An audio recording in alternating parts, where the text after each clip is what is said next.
Yo, can you hear me?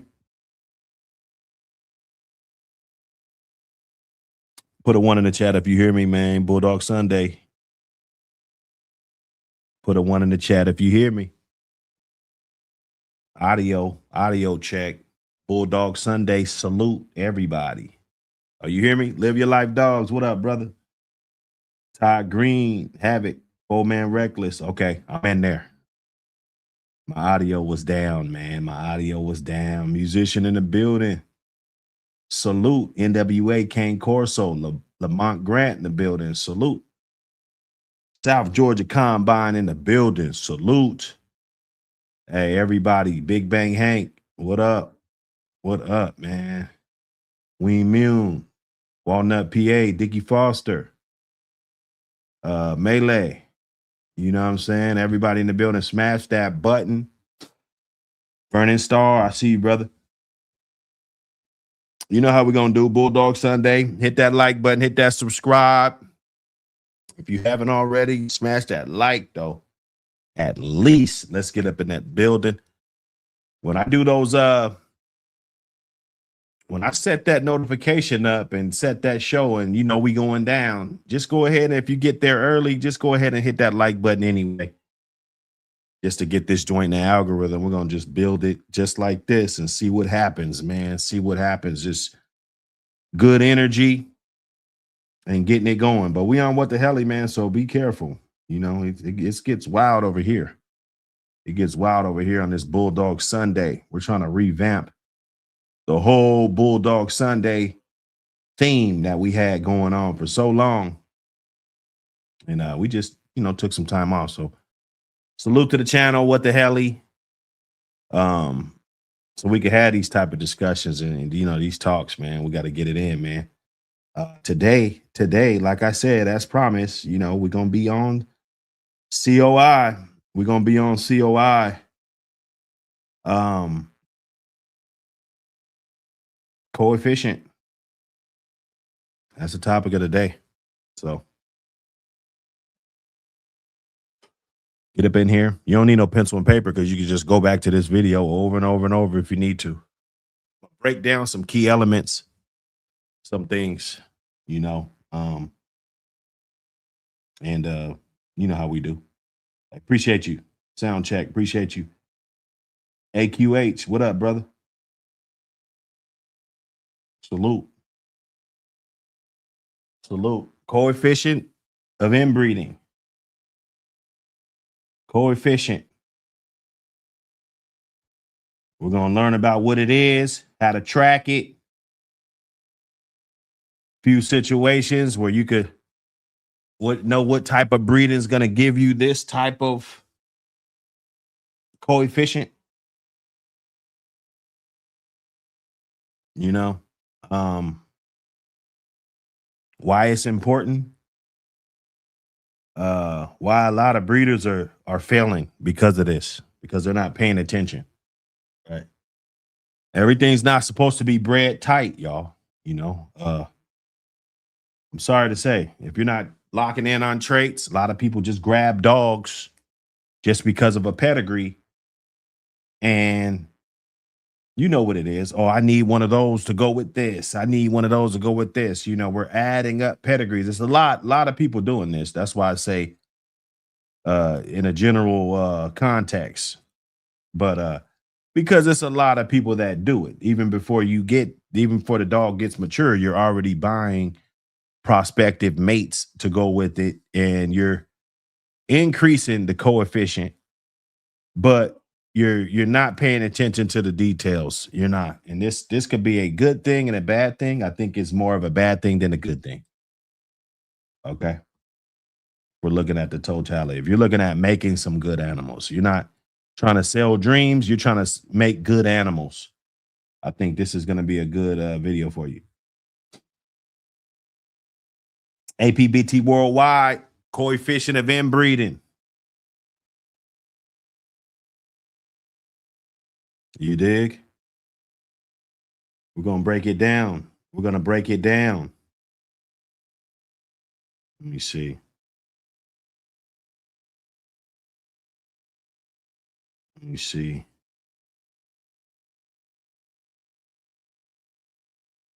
We gotta get it. You know how we gotta get it. APBT magazine. Hey, we the chip leaders. We the chip leaders right now. So we're gonna keep that work getting in.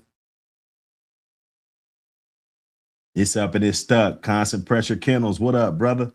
Salute. Optimize and building my brother from another. Salute. Louis Villon in the building. What up? Back breeding, the best method to breeding. Nobody talks about it. Back breeding. What's your definition, bruh? Put it in the chat so we could talk about it. You said nobody talk about it.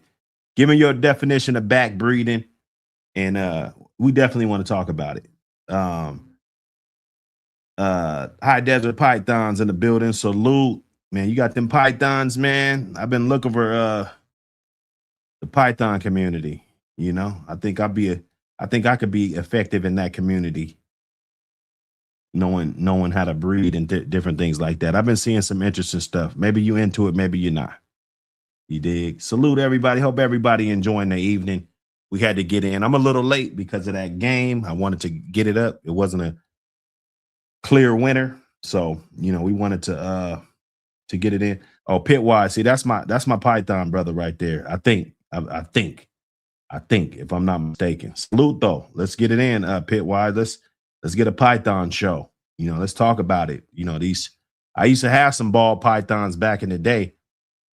I bought an old pair off of Craigslist. I was, you know, about 15, 16 years old. You know what I'm saying? Them joints, they wasn't trained or nothing, man. I don't know why I got them, but I see what they're doing with them nowadays. They got different colors and, you know, patterns, and, you know, it's looking crazy now. It's looking real interesting. People creating those things, man. It's crazy. Genetics is an important thing, and it's definitely huge in our world, APBT world, trying to capture different things. You know, when you got dogs that you're capturing traits the right way,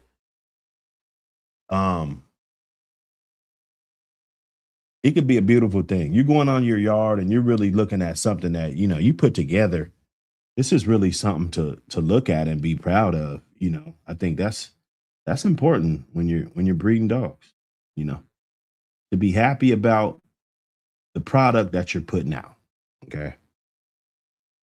Let's talk about it, man. Understanding COI, inbreeding, line breeding, and genetic strategy. Understanding COI. Okay. Make sure everybody's in here. I'm gonna put a star on that, Lewis. I'm gonna put a star on that. Oh yeah, learn a lot of trans. Yeah, I'm telling you, and I know it does. That's what's so amazing about it. And I found myself being good at different things too, being able to breed different things and understanding different things. I got into African cichlids and flower horns and different things. You know, I got different flower horn posters, you know, on my wall, you know, the old vintage joints that, you know, you could still get.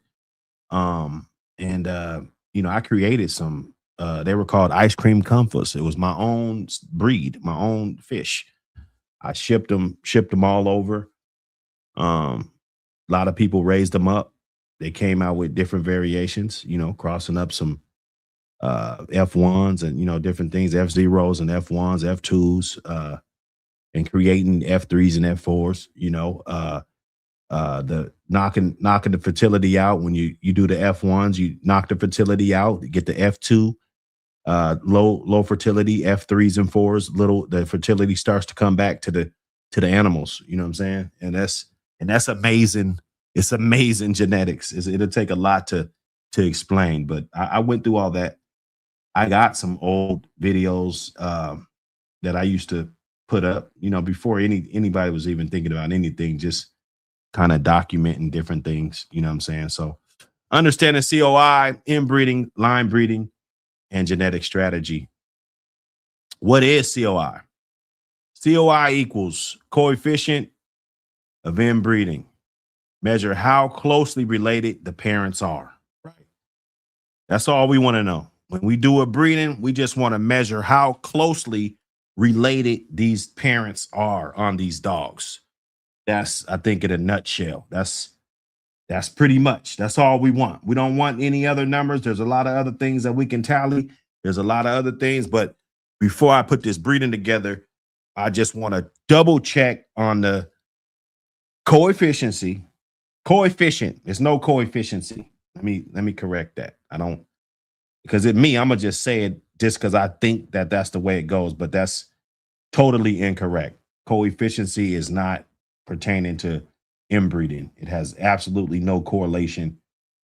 Should not be used in the same sentence. So let's clear that up. So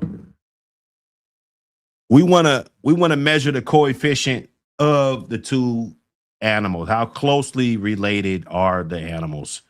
COI is a tool, not a rule. It does not tell you the full story of a breeding. It doesn't tell you the full story, right? Because some people just going to get this and run. And I was already hearing some stuff. I got a couple messages too. And it's like, okay, well, these guys are doing this and that. But actually, you really got to look at it. It's not as deep. And, it's kind of a weird thing. You got to just study it, understand it. I'm going to give you some real brief ideas and ways to track it so you can know how to add the COI in your breeding, in your puppy, in your dog, right? Let you know the moderate levels, high levels, low, little to no coefficient. We're going to be talking about that. Because that's important, being able to see it, knowing that, when you're breeding tighter, you're at a bigger risk. I know we always say you breeding tight and, we probably said it a million times on these platforms, but you got to understand, you really, and it's not just a thing that you get up here and say, right? Like when you're really capturing traits, that's a real thing. And it's going to really expose a lot of you guys, right? I see dudes putting brother and sister just to do it. All right. You're starting off with a high COI on your dogs, brother, sister breeding. You're starting off with a high COI already, right? So your dogs are already at risk, right? And then if they already came from a tightly condensed family to begin with, and then you're doing a brother and sister again, you're actually raising the COI higher than 25%, right? So it doesn't tell the full story about it, right? Low COI doesn't mean quality. You can outcross junk and still get junk, right? Anybody can outcross junk and still get junk. It's basically knowing what you're getting, right?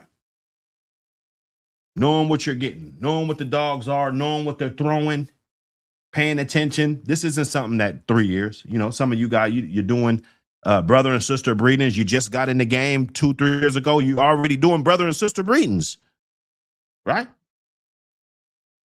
Maybe this video will help you understand.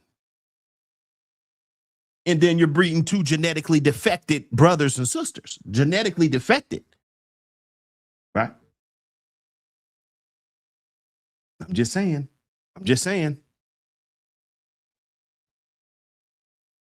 Inbreeding it for sale, man. Inbreeding, come on, man. Come on, HHAQ. Come on, man. Inbreeding, people do it. All of this, like I said, you inbreeding junk, you get junk. You're getting junk, right? High COI does not automatically mean bad. Tight breeding can lock in traits when done correctly. So if you're doing it correctly, it's for self, it's for this, it's for that. When you're doing it correctly, you're locking in traits. You know that this dog has the ability to produce good offspring. Okay? That's when it's okay. Now, if you're just doing it just to be doing it, or doing it just because we want to play connect the dots on the pedigree, I'm telling you right now, you're going to dig yourself into a ditch that you don't want to be in. Happy Bulldog Sunday, y'all.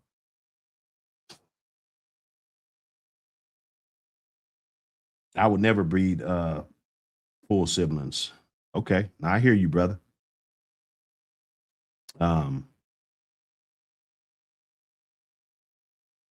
He said people should not sell inbred dogs like heavy.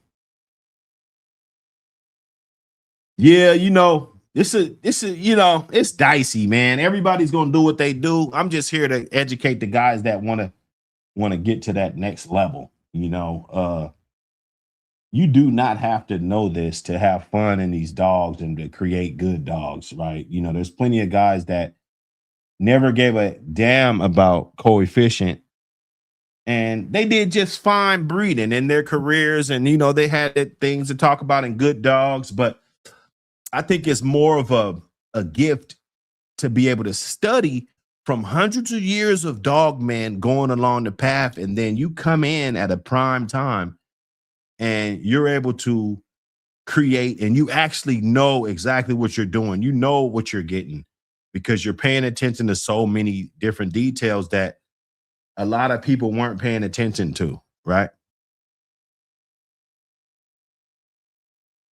Old timers use their eye, selection over numbers, right? Structure, temperament, health, performance, right? Selection, they use their eye, right? Structure, temperament, health, performance. They didn't just breed terribly structured dogs looking for high coefficient, right? Temperament. How are these dogs acting? Just because he's a brother and sister, is she a shell of herself? Does she have some traits that we want to move forward with, or do we have traits in this dog that we don't want to see popping up in other dogs? I think if you look at it like that, right? You got this animal, right? And if it's a good dog, you obviously want more of that dog. But if it's a bad dog, no matter what the pedigree is, right? Because let's just say we just throw all the pedigrees away. You're gonna not want to breed dogs that you don't want those traits. If they do something that you do not like, or they're a certain type of dog, certain build, certain size, uh, rickets. I've been seeing a lot of dogs. They just can't stay away from the rickets, right? They just can't, man.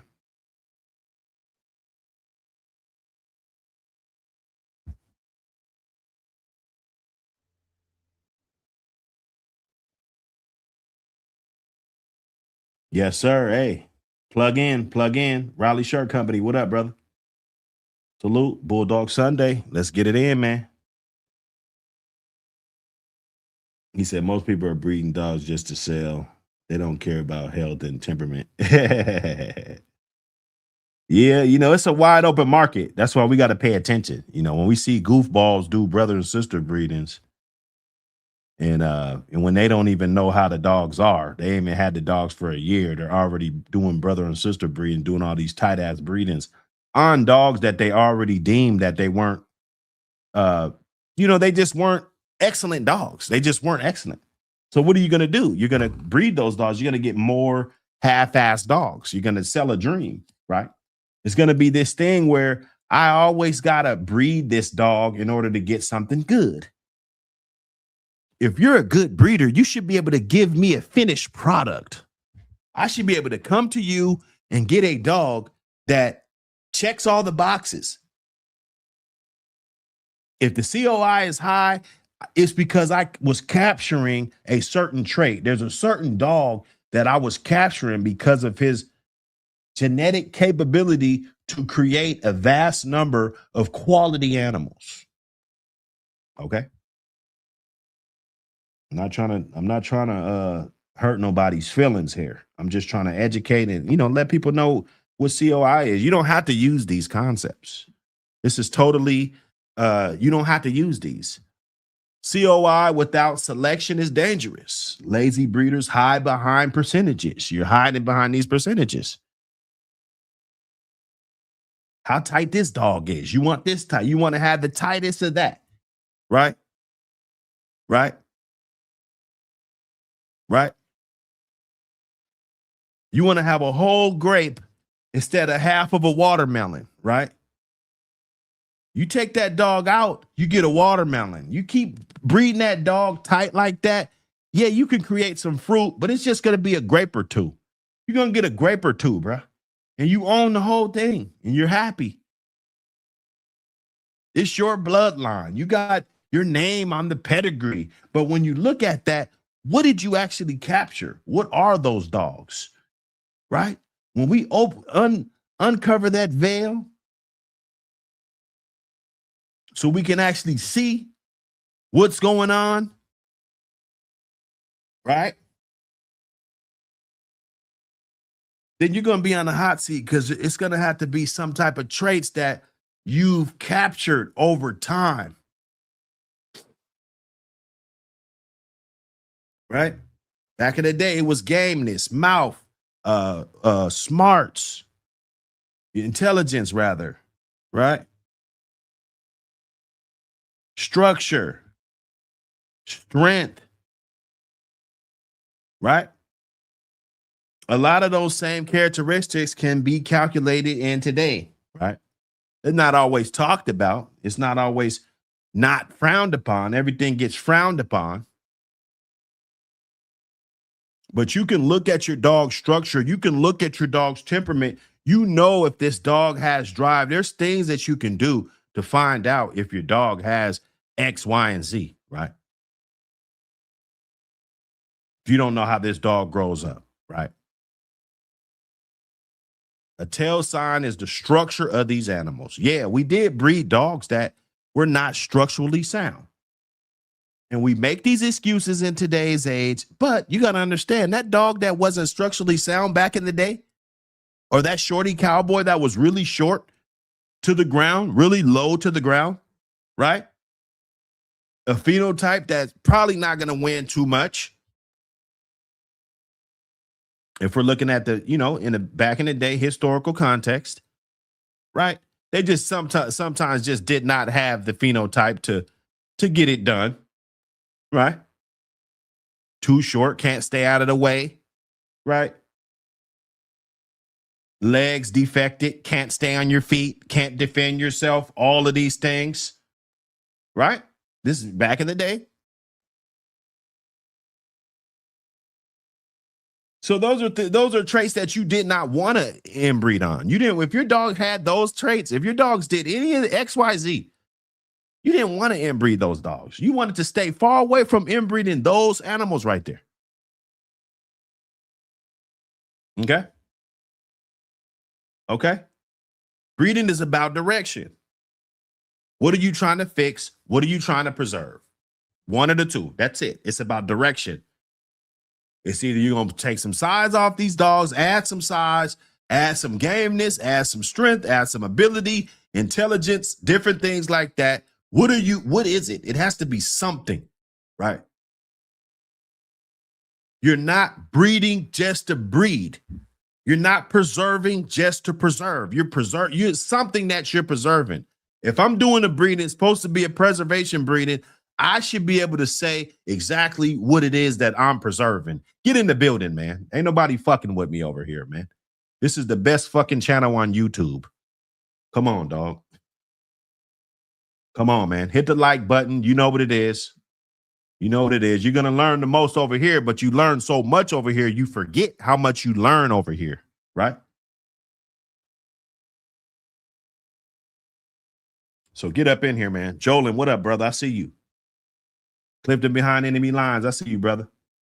Breeding is about direction. What are you trying to fix? What are you trying to preserve, right? And not just a pedigree and not just some old man. I'm trying to preserve some old man's work. You don't even know what traits he was after. I see people trying to breed Boyle's dogs. You're breeding Boyle's dogs for what?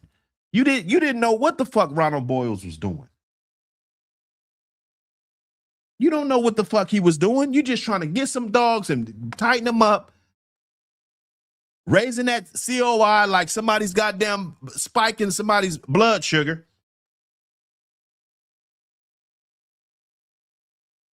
You know? Hey, we getting it, AQ. We're going to get it, man.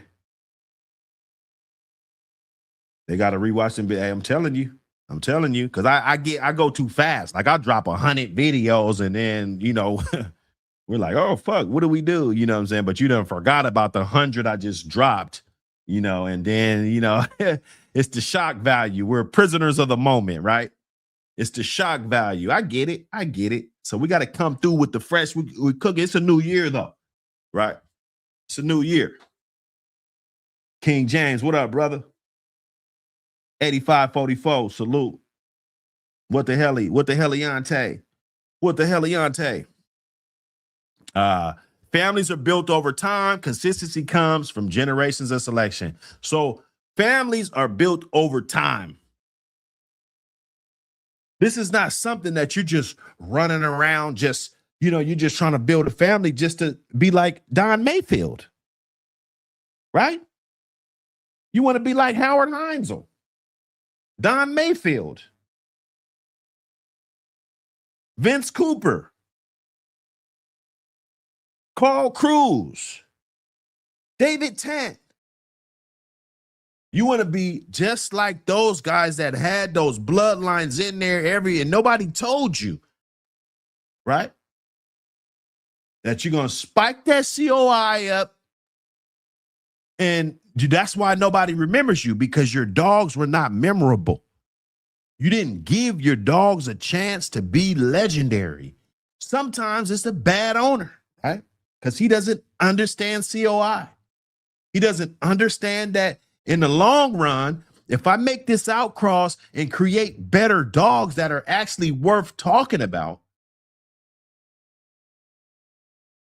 then I'll be better off in the long run. Hit the like button. Come on, man.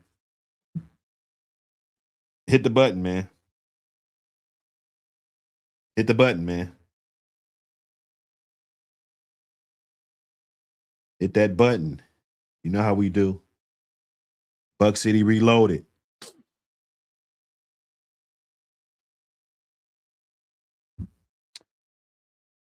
Pedigree knowledge beats algorithms.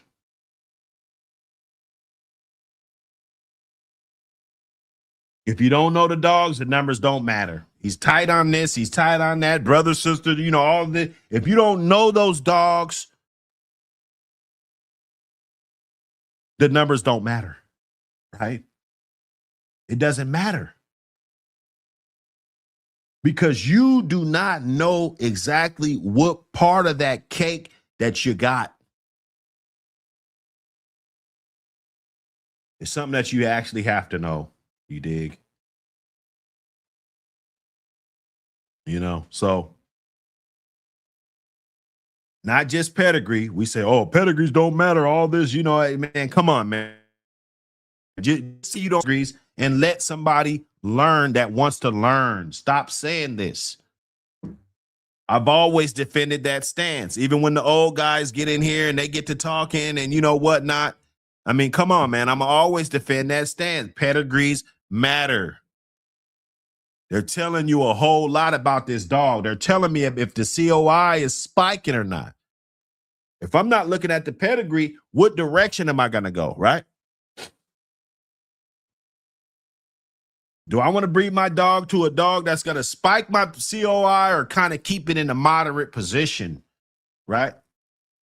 Or if I'm tightening up, is that actually a dog that's worthy tightening up on? Every dog is not worthy of tightening up.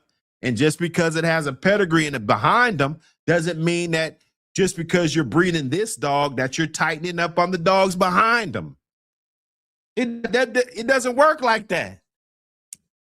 Wrong game, bro. Go get into some of them other dogs where you can do that. These dogs, you can't do that. Okay? Maybe you got to do 20, 30 breedings. Maybe you got to do 100 breedings to get on my level. All right? Maybe your little 12 breedings you did ain't shit, bro. You thought you was a fucking expert. You're not.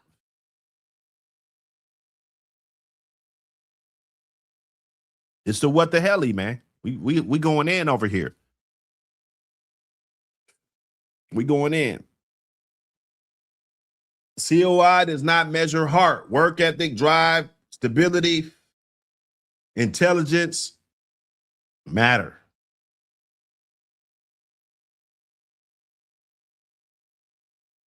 It doesn't measure that. It doesn't measure that, right?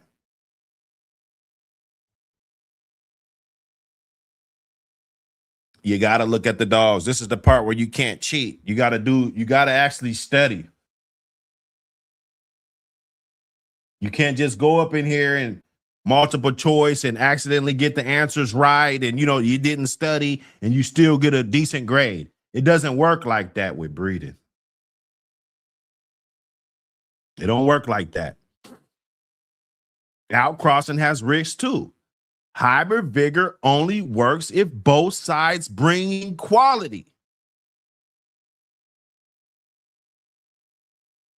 Let me say that again. Hybrid vigor only works if both sides bring quality. You're not doing no hybrid vigor if you're not getting no good quality from this bitch, no matter who you breed it to.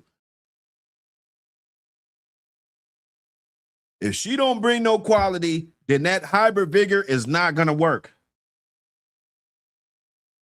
A lot of times that's why it didn't work, because he or she didn't bring quality.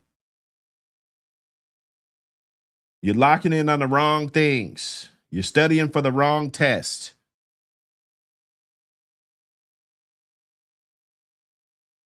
Exactly. Just because you inbreed a dog don't mean you tightening up on that dog. Exactly. Some dogs, they just do not have the genetic capability to pass on their genetics. Right? That's why it's most important, in my opinion, and I'm going to go to the grave with this. I think it's just more important to know that the dog is producing ahead of time. You're cutting yourself some slizak. You're saving yourself some time. You're cutting yourself some slack, man.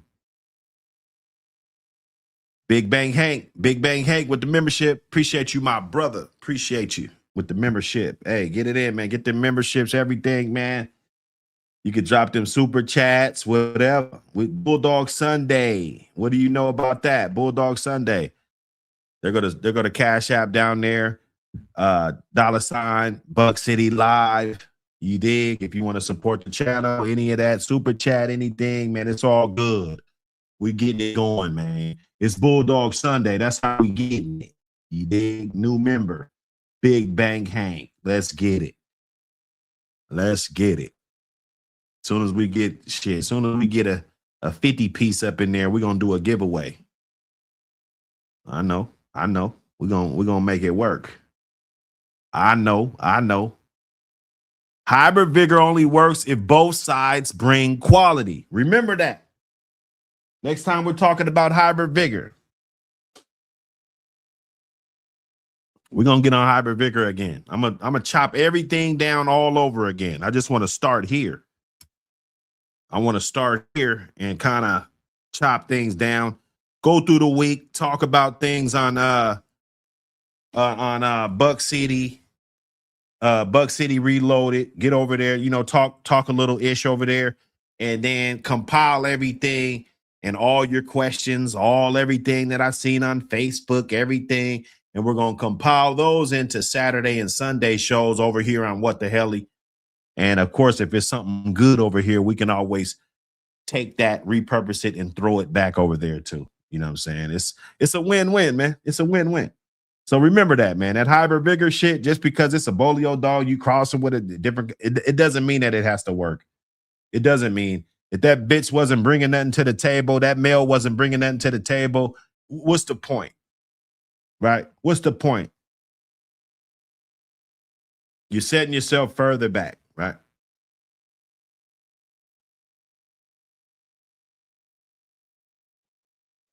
Responsible breeders track outcomes, not just puppies sold, but dogs produced, right? That's huge right there.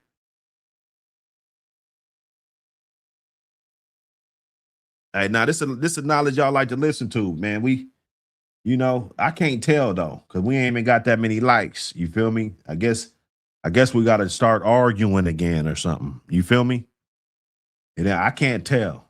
You feel me? Let me look. Let me go look over there. Let me see where the likes is at. You know, because most of the shows that are the most educational, those are the ones that nobody wants to watch. You feel me? I'm just being real, man. You know, sometimes you just got to be real. Okay.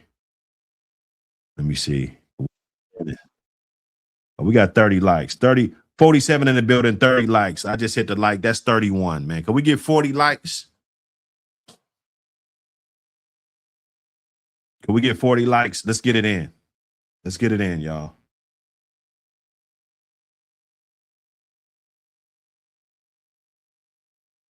Oh, okay. I appreciate you, Bank. Appreciate it.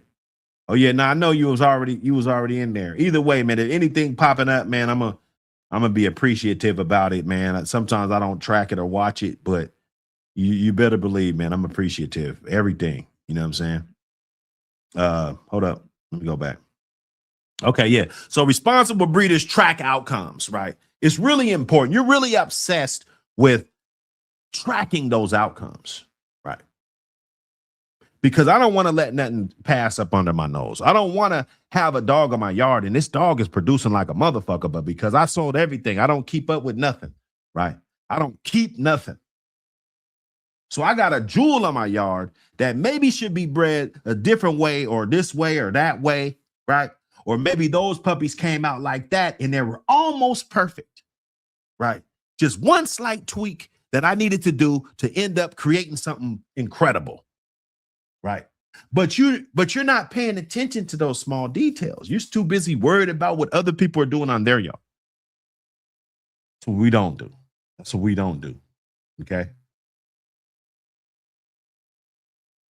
So you're tracking outcomes, not just puppies sold, but dogs produced. How many dogs are you producing?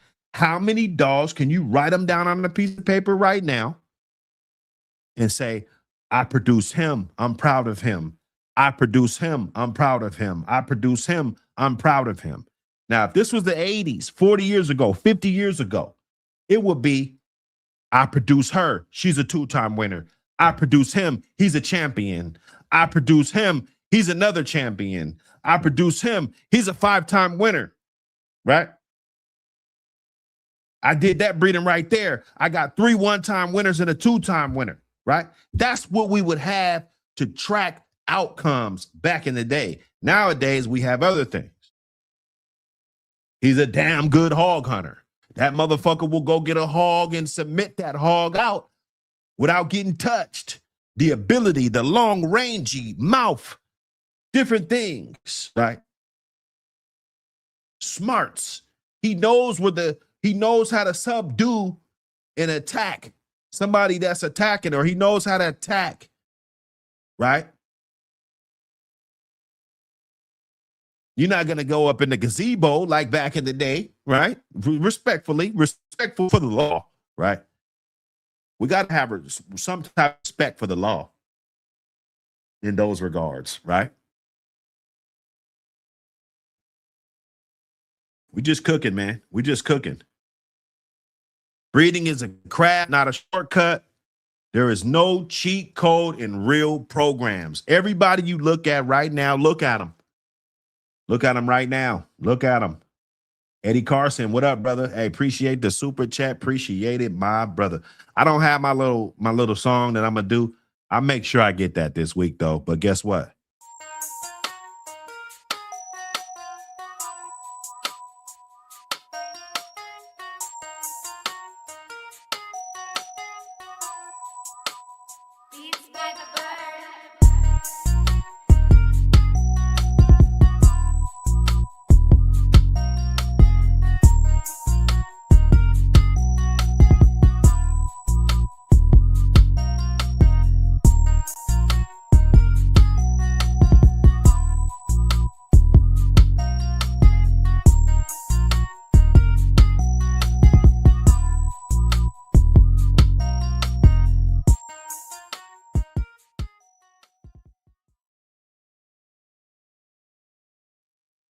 Yes, sir. Hey, appreciate that super chat, man. Oh, hey, every dime goes back into the program. We putting more things going.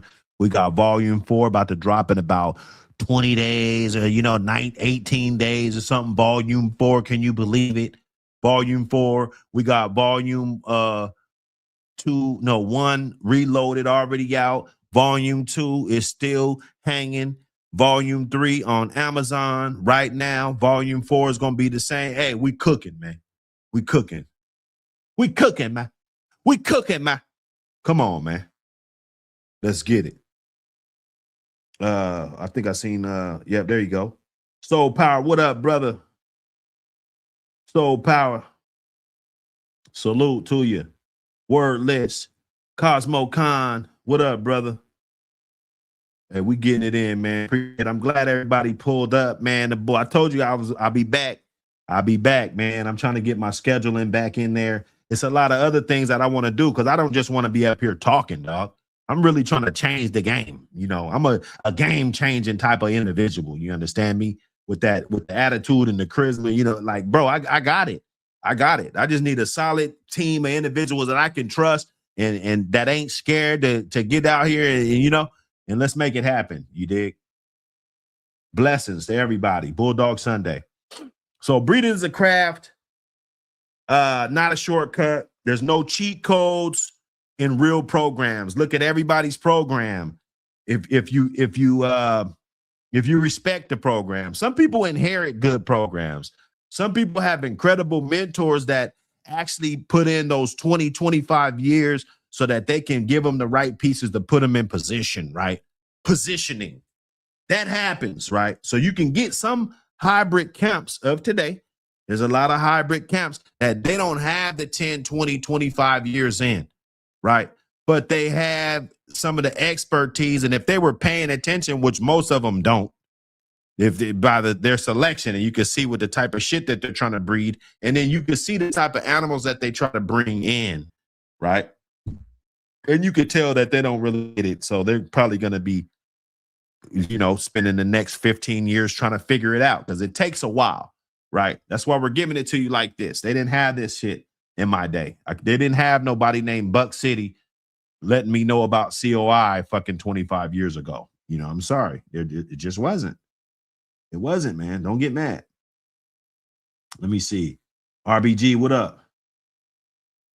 Now, why they always say RBG, but I don't never see RBG's thing, bro. I don't know what's going on. That's crazy. But salute, man. Glad everybody can make it. Look at every program, and you'll look at from where they started at, the dogs that they started with, the dogs that they had to part with, right? I think that's a part of the program that we always miss. And I tell you to watch out for those guys that start off with 5 dogs and they don't do no culling. Watch those dudes, bro. And I'm pretty sure it happens in those other communities too. They don't cull their dogs either. You're getting the dog, you're breeding the dog. You're not doing no culling. It's just, okay, well, he looks like this, he looks like that. I have papers, right? There was this one grifter. I'm gonna put his ass on blast because he was one of them dudes was, talking smack, a long time ago. He had a dog. He's trying to advertise. I guess he's going to try to breed it. He a young dog at that, barely 2 years old. And when you look on Pedigree online, you're going to see some little attributes and shit. He has a little bit of Jeep and 65% this and 25% this and that. And then at the end, it said his birthday is Halloween. Is that supposed to be an attribute? Is that an accolade? You see what I'm talking about? There's no cheat codes in this, none whatsoever. Final thought. Use COI as a reference, but breed with knowledge, honesty, and discipline. Breed with knowledge, honesty, and discipline. Be honest about those dogs. If the traits are there, if this is really something that I want to have 100 of them, or I want to have 5 or 6 of them, or is this a breeding that I really do not want? These dogs, I really don't want more dogs like that. You got to be honest with yourself. Not going to be a treasure chest. You're not going to have trash dogs 9 times out of 10. You're not going to have trash ass dogs. And then you do a couple of breedings and all of a sudden you're on top of the world. That right there is probably not going to happen. I'm going to tell you that. It's going to have to be some good dogs in there somewhere that's putting this all and making everything happen for you. Right.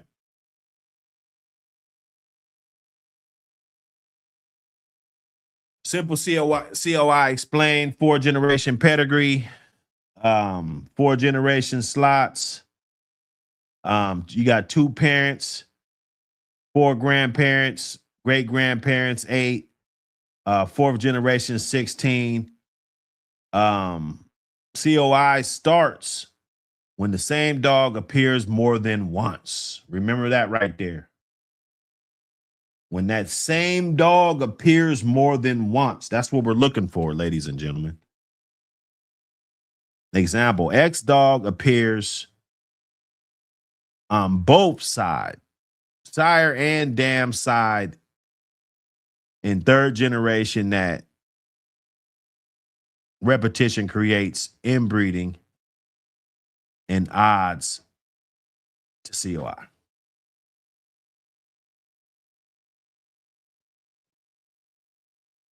You dig?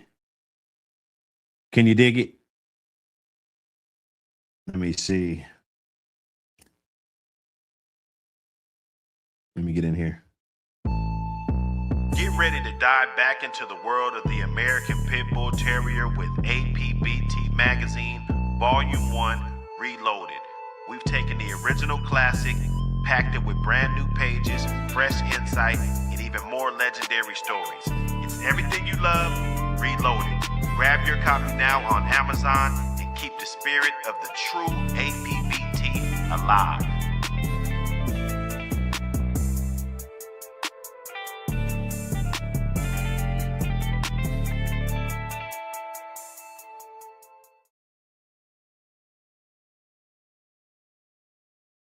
Hey, let's get it. So low will be 0 to 5% COI coefficient of inbreeding. Moderate 6 to 9. Low under 5. Usually low risk. 10% plus inbreeding, high risk. All right. Under 5, light line breeding, mostly safe. 6 to 9, moderate inbreeding, traits fix. 10 plus, heavy line breeding requires experience. You're going to have experience because you're going to have to know what those dogs are producing when you're stepping into the high coefficient. Okay. That's why your dog is not shit, right? I know your breeder didn't tell you this. He made $1 million off you. He didn't tell you this. That's why your dog is the way he is, right? And what are you going to do? You're going to go breed him back to some more shit just like him. You're repeating the cycle. Somebody else is going to get a dog from you and you didn't even know. Because you seen somebody else do that, or you seen somebody else's pedigree that looked like that. Right? Every dog ain't going to be packing when it comes to traits.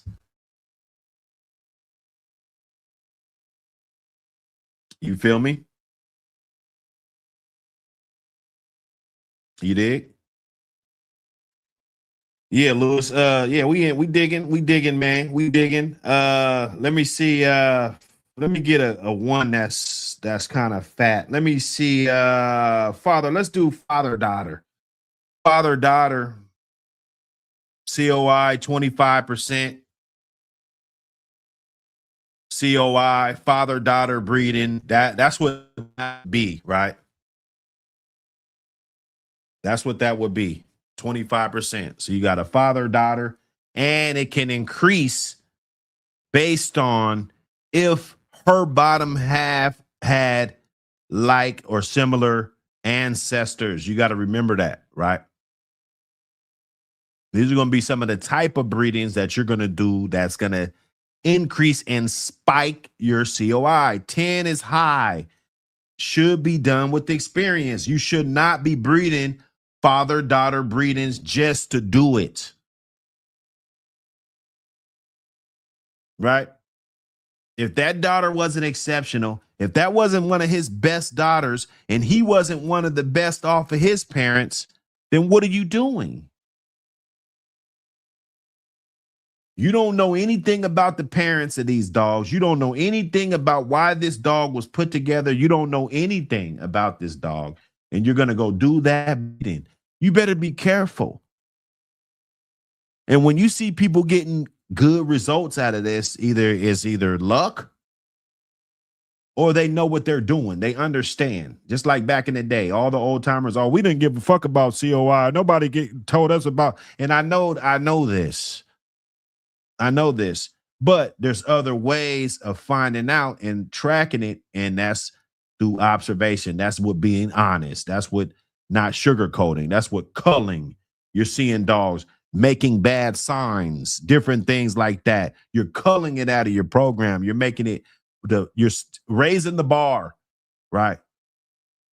It's okay to start with a low bar as long as you have intentions on raising that bar, right? Full brother sister breeding, same thing. 25% COI. Okay. Full brother sister. Let me see. Half brother, half sister. Of course, you know what half brother, half sister gonna be. Be 12.5%, half of 25% COI, right? And remember, it can always increase based on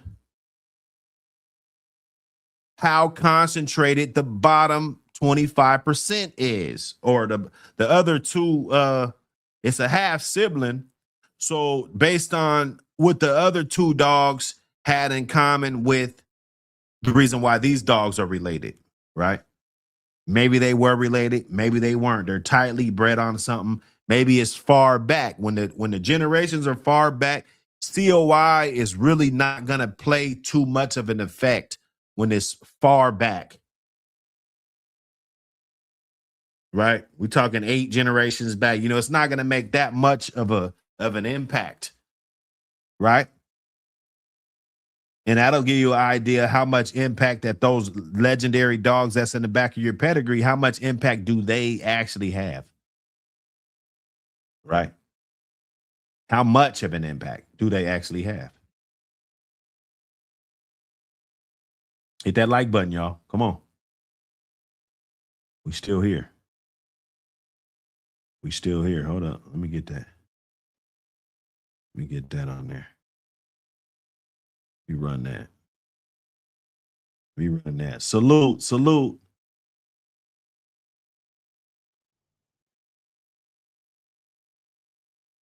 He said, that's how you bring it back down the back breed. Yeah.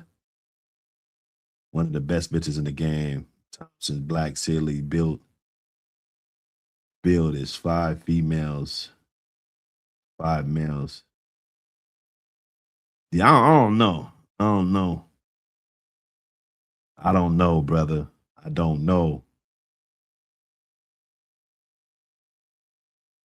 Coefficient of inbreeding.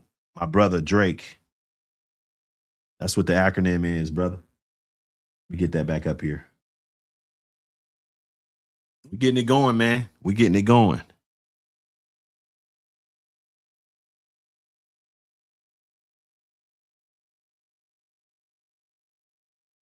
Oh shit. my guy just sent me something and I already know what it is. And I got the answer for you, man. I'll troubleshoot that and fix it. Don't worry. Let me see. Okay, so let me see. I know there's another one I had.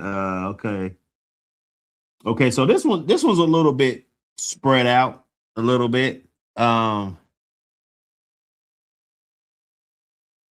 hold on, what the fuck?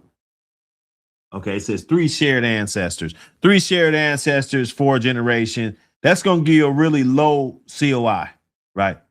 3 shared ancestors, that's top and bottom, 4 generations, right? 4.68 COI. That's pretty low. That's pretty low. If you're looking at the scale, you know, you want to be right around there. You want to be right around there. You want to be right around there, man. Hold up. Hold up.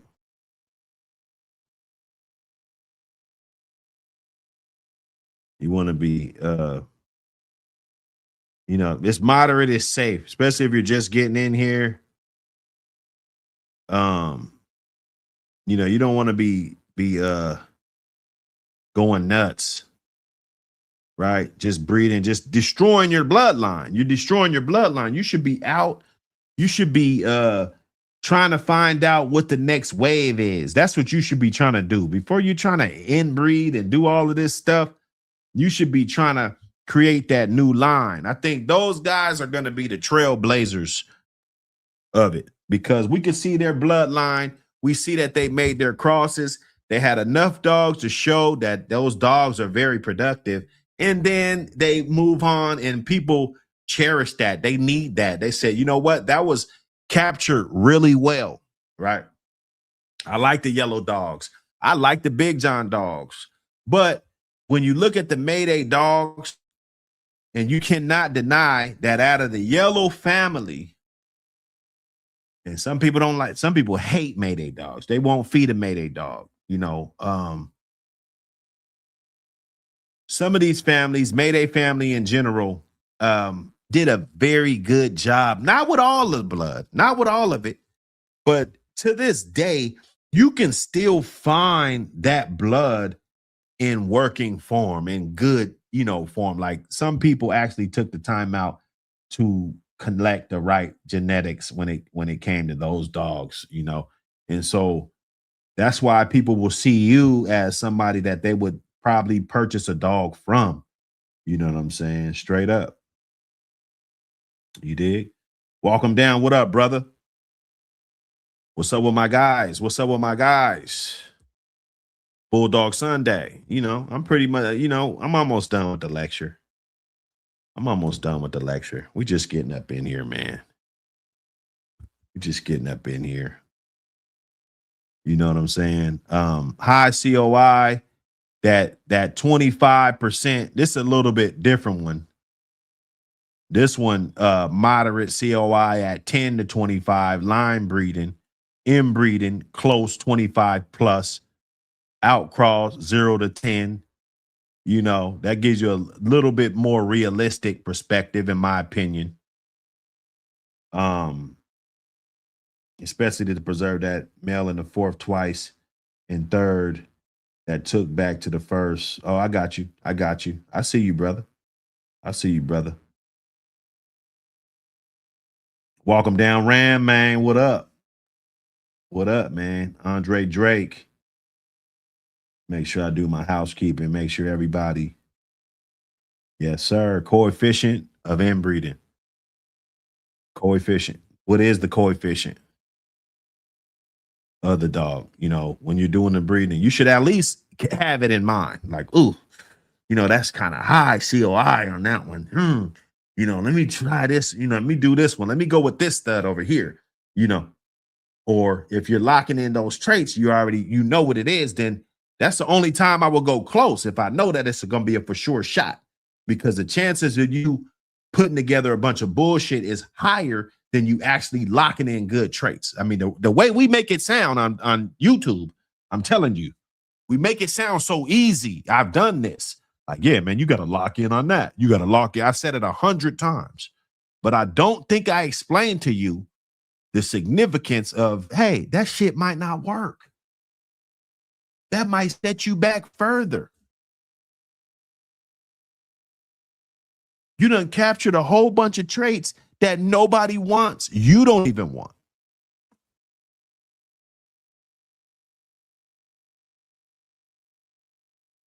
Yes, sir. Yes, sir.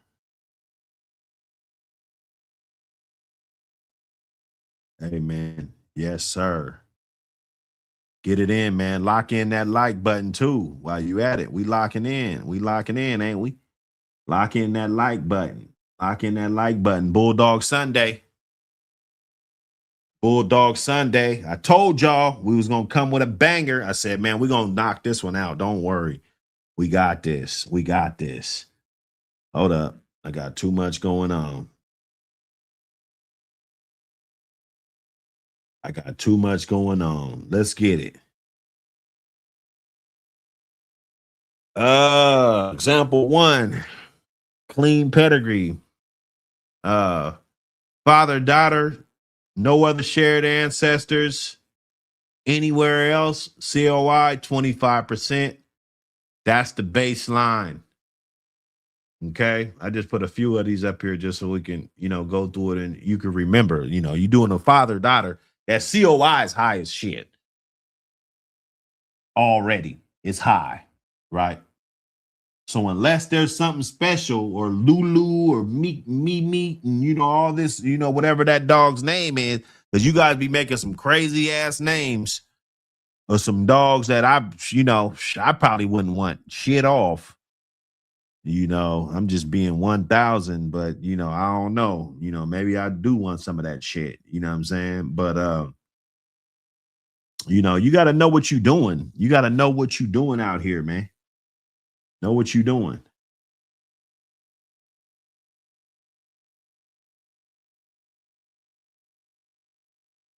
Oh, yes. Yeah, boy, I tell you. You never know. You never know.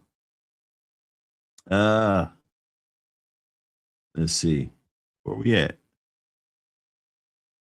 They gonna give it to us? What we doing? What we doing?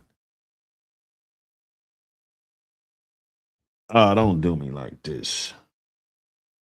There we go. There we go. Example two. Daughter's already line bred.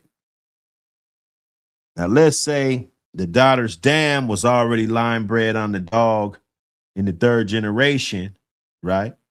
3.125%.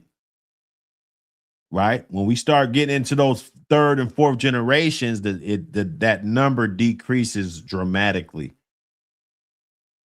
to where it's going to be point whatever. It's going to be point something. You ain't going to be 1 point. It's going to be 0.78 or some shit. 0.078 or something 780 or something crazy, right? Barely 1%, right? That means the daughter already carries 3.1% internal inbreeding. Now you breed her back to the father, 25%. The new pup COI becomes approximately 25 plus her inherited inbreeding influence, roughly 26 to 28%, depending on how the loop connects, right? The loop connects, meaning that how that inbreeding, that circle, it's a circle. When you're inbreeding them dogs, you're cycling those genetics, right? That's why a lot of things can go wrong if you're not careful, because you're playing with fire. And when you drop that in there, boom, you're raising that, it's high. You're raising it high. But if it's on the right dog, right? And that'll probably be a whole nother video, right? If it's on the right dog, but we got to really focus on the fundamentals first before we start doing that, right?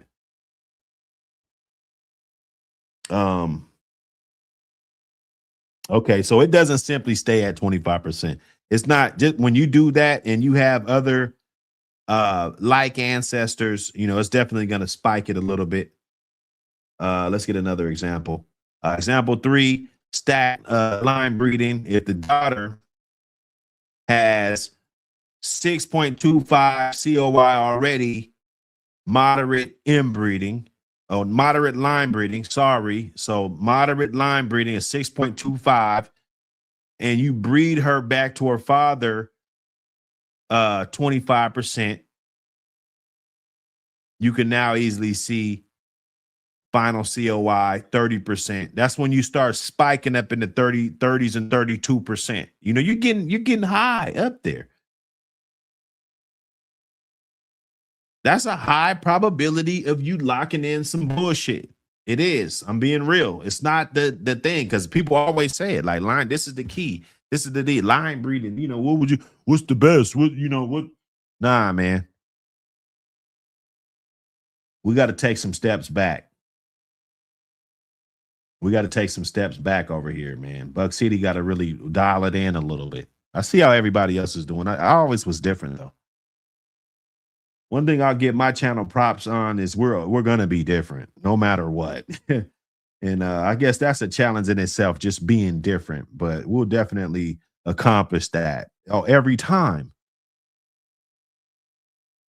you know. So now we're gonna start these conversations. Maybe they might not jump on this one. You know, maybe this one's might not be one you want to be trying to act like you so smart on. You know what I'm saying? But let's see. Let's see. Why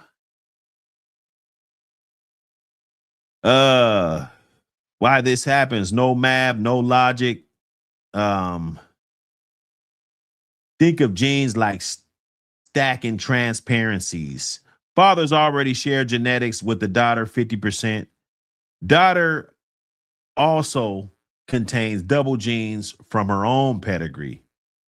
When you breed her back to her father, you're doubling genes that are already doubled, right? You're doubling genes that are already doubled. So the pedigree starts collapsing inward. The pedigree starts collapsing inward. Remember that.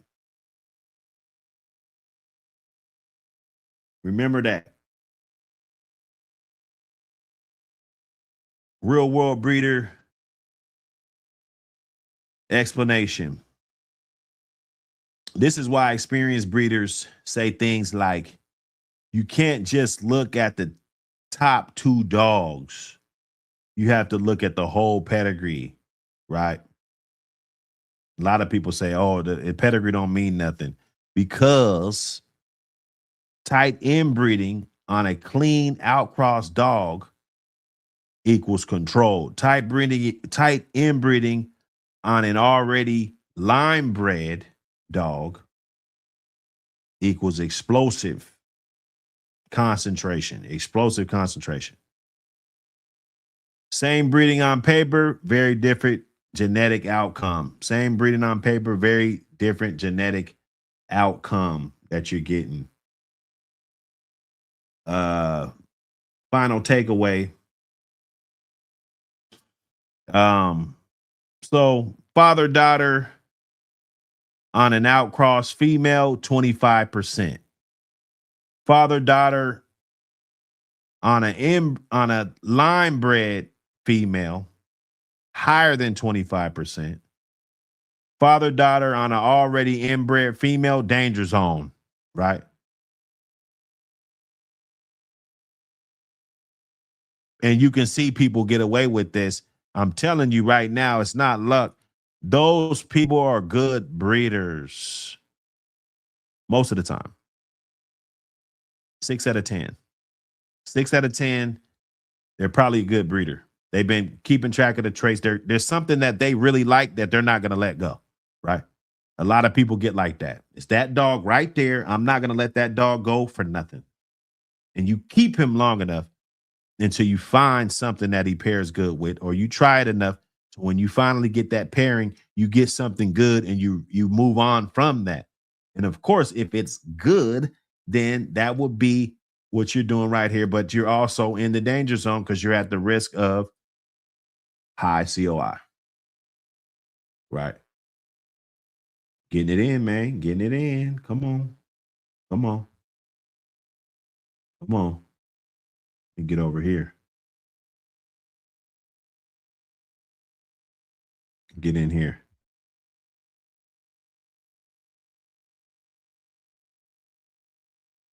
get up in here. You know how we do, man. Look,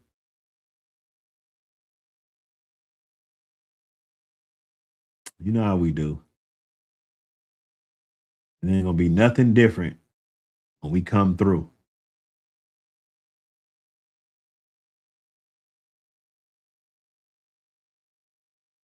Making good time. Bulldog Sunday. Bulldog Sunday, COI. APBT magazine. Grab them magazines. Support the movement. Unless it's Bloodline. He was some percent.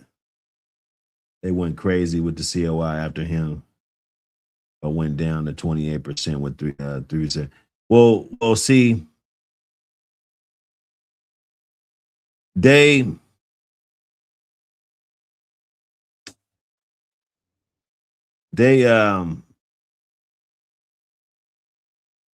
you know, when you got a good dog, I honestly believe that it works. It makes sense, right? When you got a good dog like that. And a lot of these dogs, they didn't really know that they had that genetic capability until they were damn near gone. For most cases, a lot of dogs, you know, it was like, okay, this dog was a good producer, but he's no longer around. About the time we found out he was a good producer, he was gone, or you did something, you know, of that nature. But you know what I mean? What up? What up? Welcome down. What's cracking? Cracking is cracking. I know that already. Hell yeah. Cracking is cracking. I see. Yeah, now we up in here, man. Bulldog Sunday, man. Glad you could pull up on me. You did. Yeah, hell yeah. You was in here talking about some interesting shit. Yeah, some little nerd shit. You know what I'm saying? You know how we do. Hell yeah. That's how you get to the good ones, though. You feel me? That shit ain't fucking luck. It take a lot of skill to do that shit. Yeah, nah, definitely, man. You got to know what you're doing. You know, everybody's not going to catch it on the first try. But once you figure it out, I think it'll benefit you a lot, because you'll be able to moderate and know, because inbreeding depression is a thing. You know, your dogs get too tight, and we always say, oh, well, they're not this, or they're not this, they're not that. And if you look at the pedigree, you can automatically see that, you know, this dog is bred. And even if it has a 10, the COI of 10, you still got to be careful, because those are traits that you're compressing at that point. Yep. So I think you just got to be careful. When you do that, you start concentrating on a lot of the recessive bad traits too. So you kind of got to be careful with that. You know, that pedigree I sent you, though, it got all of that shit in there. But you can see the people who was making them breedings, like they did one side of it did a lot of brother sister inbreeding, whole lot of heavy culling and real strict selection. And then one side did a lot of like father daughter, so father back to the daughter type shit with the same process, though. You know, 2 different locations, 2 different times, but they still, you know, got real good results with how they was doing just from being selective. You know, Right. They was only picking the parents' best male. He say, you know, he the best one out the litter, so he gonna be the main stud, and then just picking his best female offspring. You know, taking them back to him type shit. When you be careful at doing that, you concentrate on a lot of the good shit more than the bad shit. But that's why you got to just pick the best of it, though. You know. Yes, sir. Hey, man, that's what's up. You know, them dogs, you know, capturing them traits, man, it's a beautiful thing when you finally get it right. This is a good one. And then look, I like Buck a lot, because, and we can talk about this, you know, a lot of people, musicians in the building too, we can talk about these Bolio dogs too. But in my opinion, growing up, and what drew me to the Buck dogs is because I was looking for Well, actually, I wasn't really looking for that, but after I already found out about him, it made sense to me because it's like, okay, well, Buck, arguably, we can argue that that could have been the most successful Bolio line, right? But to a certain degree, right? I mean, you look at all the dogs that came off of Buck, you look at You everything talk about SDP's Grand Champion Buck? yeah. Oh yeah, yeah. For his time, and I'd say probably like 10 years after his time, that probably was some of the best known representation of the Bolio stuff. You see what I'm saying? The most Especially active. when he beat he beat Samson. You know, that really put him on because he got to show some deep games in that. You feel me? And that was back in the time when gameness was still big on a lot of people's lists. So yeah, he got a lot of respect for that. Right. And then you know, because you can pick less superior lines to create your dogs. You know, you can I like the Rick Rude line too, though. That was real game, but a little bit more devastating, you know. Right. That was when the Bolio shit started getting refined, you know. I say Buck, he was the foundation of it that got, you know, worldwide eyes on it. Cause you know, we from the West, so we was already hip to the shit. You feel me? Right. But when the worldwide eyes got on it, I think the breeders, especially Pat Patrick, started taking it up a notch with his breedings. They still being able to maintain that level of gameness and durability and all the other good physical attributes that Buck was known for. But now he adding, you know, a little bit more style to it, a whole lot more mouth. You feel me? So them dogs, they still retain the gameness if they had to, but a lot of them could get you out of there real fast. A lot of them had a whole lot of finish. Right. But they could still go the distance if they had to. But yeah, I say Buck was the beginning of that, you know. Well, if you're looking from the outside looking in, and you want to, that's basically the selection process. You're because the line got a lot of different pockets in the line, but by you going to the best line of that line of the line, you know, you're going to the best dogs of the line. You know, that's what you're doing on your yard. Your dog have 5, 6, 7 litters, and you're not breeding to the top 10 worst, the bottom of the list dogs that came off of your dog. You're breeding to the top 2 or 3 dogs that's off of your dog. You know, that's coming down your line. That bitch that you're going to breed to, you're going to get some different, another bloodline, whatever you like. You're going to try to get the de la creme of that bloodline, no matter what it is. Even if we go into Garner's shit, you know, you go and you look at Santos or you go look at any one of those dogs. Yeah, he has a shit ton of offspring, but which ones are the better ones? Which ones are the better ones? I think that if you focus on that more, I think you'll probably do yourself a little bit of, you save some time, because nobody really wants to. Well, I guess people do whatever they want to do, but if I could help it, I would rather breed to the most superior dogs of the line. Yeah. Even when we're talking about yellow dogs too. Mayday is king yellow. What dog that's a yellow dog? And I know there's plenty, and we can make this argument. I like debating this type of shit.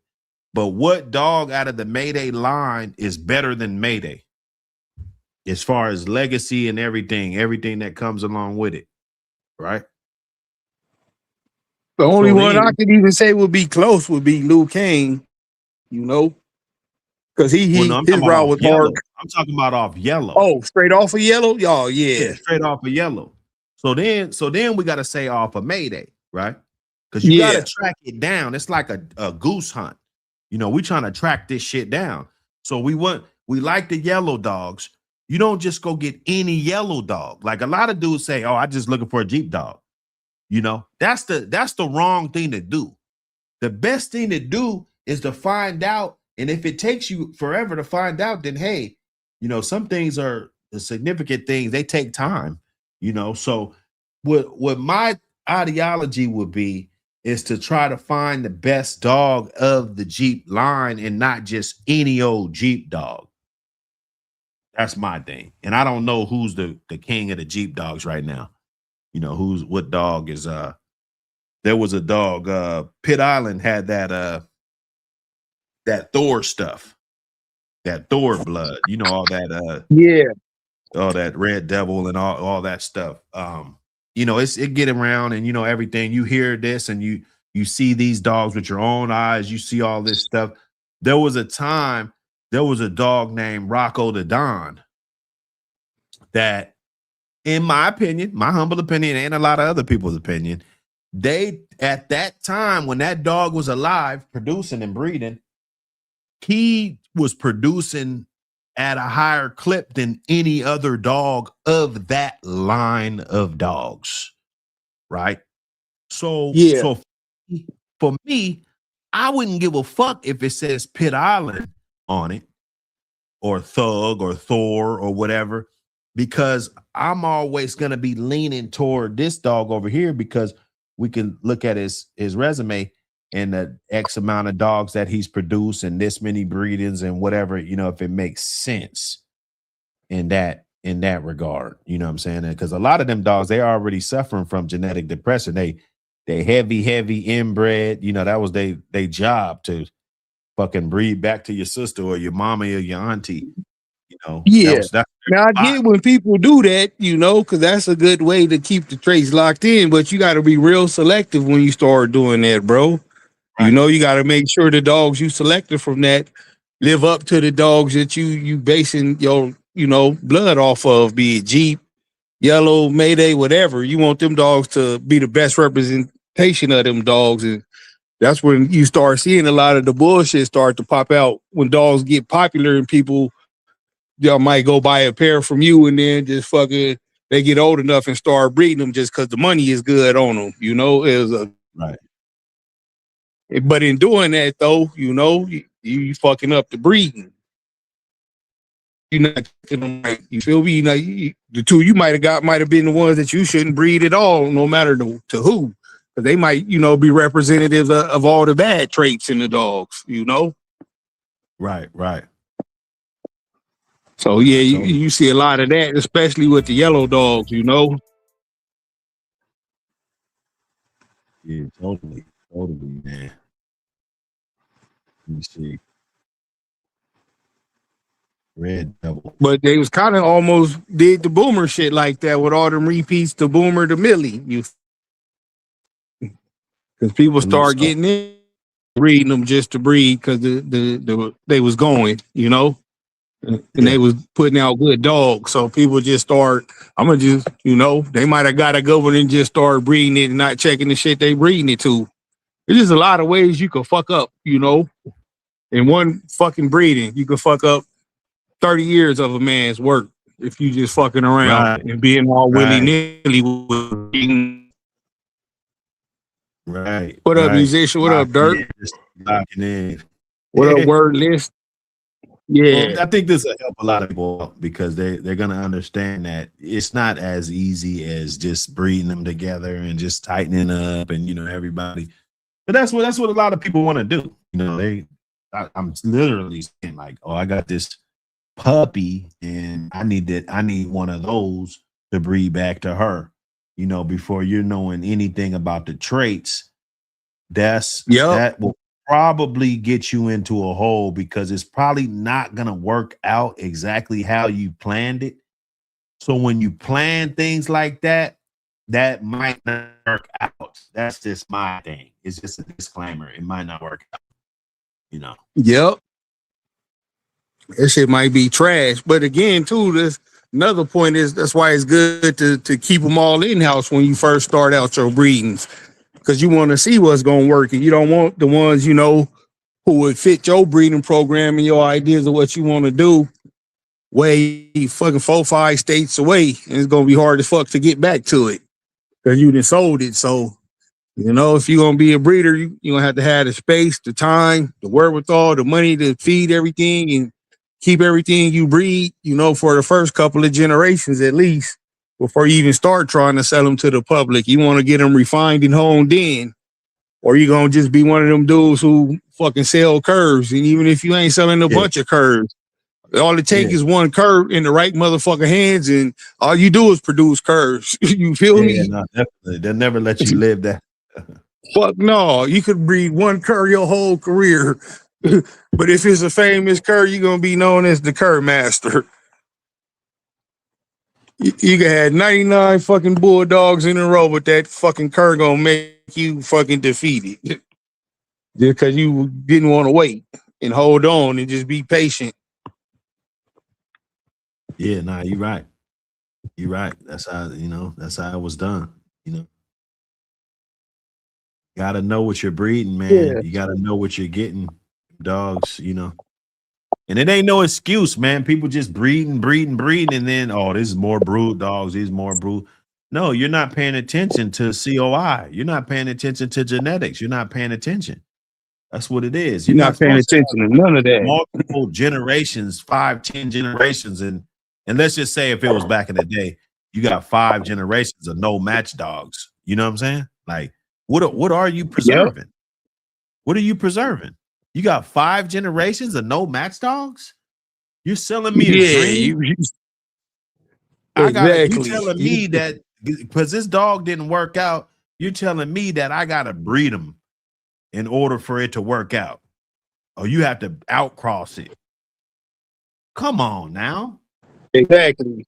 Yeah, that's like going to buy a race car that ain't ready to race. Like, come on, man. Yeah. What you mean I gotta rebuild the engine and put bigger brakes on? It's like, I can't you to buy a race car. What the fuck? So don't be scared of them outcrosses. Don't be scared to buy those outcrosses. You're getting inbreeding nowadays. You going to get some heavy inbred shit nowadays. I guarantee you, bro. 9 times out of 10, you just buying somebody's junk, bro. Straight up. Because they don't even know what the fuck it is. They don't even know what the genetics of the dog that they even breeding half the time. You know? That's why I always push. It's important to get shit from people who actually using this shit, whatever field they in, be it weight pool, show dogs, whatever, just fucking make sure that they using the shit they breed too. That way you could really get a good feel for it. Because if what they breed, because some dudes get stuck in that loop and just be fucking pedigree blind, and even though they're using it, they're not successful with it. But they sticking to that family. But you'll be able to see that though if the person you getting dogs from is actually using the dogs himself. If they just breeding them, you don't know what the fuck you gonna get, man. That's right. That's right. You can get on pedigree to look like you got all fucking stifle fucking monsters. Them motherfuckers won't be shit like that at all. These motherfuckers want to suck the ear all day. But on that pedigree look cold in a motherfucker. Inbred, line bred off of back end bully son 5 type motherfucker. Yeah. Yeah. But if his traits ain't selected to move forward in his offspring, good luck, bro. If not even the good ones out of the litter. Mm-hmm. Not even the good ones. Especially if you do that inbreeding, you ultimately want to breed the best one. The absolute best. This isn't just some bullshit that we're talking about. You breeding that inbreeding, you doing that tight inbreeding, it better be the best specimen out of that. Not the brother that was not shit. You might want to not breed him and go pay the stud fee to breed to the other one. You know what I'm saying? Because that's going to increase your chance of locking in something that's actually good. Yep. Exactly. Do that in, see if the man he offering the stud, but he ain't using the stud, ask him which one he using, because this main stud could say you got 2 brothers, one a champion, one just a winner.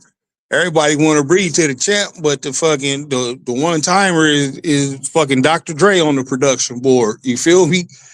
You got a whole litter of pups, 4, 5 litters of him, and only 1 or 2 off the champion brother just so he could sell them. So It's a lot that come with it, man, when you selecting dogs just to move forward with. So, you know, Right. Right. you got to be real mindful. Just do your research, bro. It's not that hard. No, that's true. That's true, man. That's factual. Factual. I was arguing with an old head about 50-50 being the best red dog. 50-50s What up, are good. Calypso? I see you, homie. My bad. Go ahead, bro. Oh, no, you What's up? good. Yeah, the 50-50 shit, that is the best, man. For real. Especially if you want to just start a yard, you know, get you one that's good 50-50 on both sides. You can't go wrong with it. And just try to pick, you say you got a red boy bolio, you know? Try to pick the ones that fucking display the traits of the family you like the most and move forward with that. Because you could take, say you like the red boy side, you could take your male and go pure fucking red boy bitch. You feel me? And keep it pushing like that. But you'll have that out in there already to keep you safe. You'll still have room to breed if you do want to inbreed. Or if you like the bolio side better and they display them traits, go with that. And then fucking take that shit to a badass bolio bitch, but you'll have an out of the red boy that's a good dog too. So when you do start breeding them, your chances of hitting on any dog in the fourth get better, you know? Right. If you got a fucking 4th-generation pedigree full of good dogs, it don't matter who you land on in the pedigree, you feel me? Right.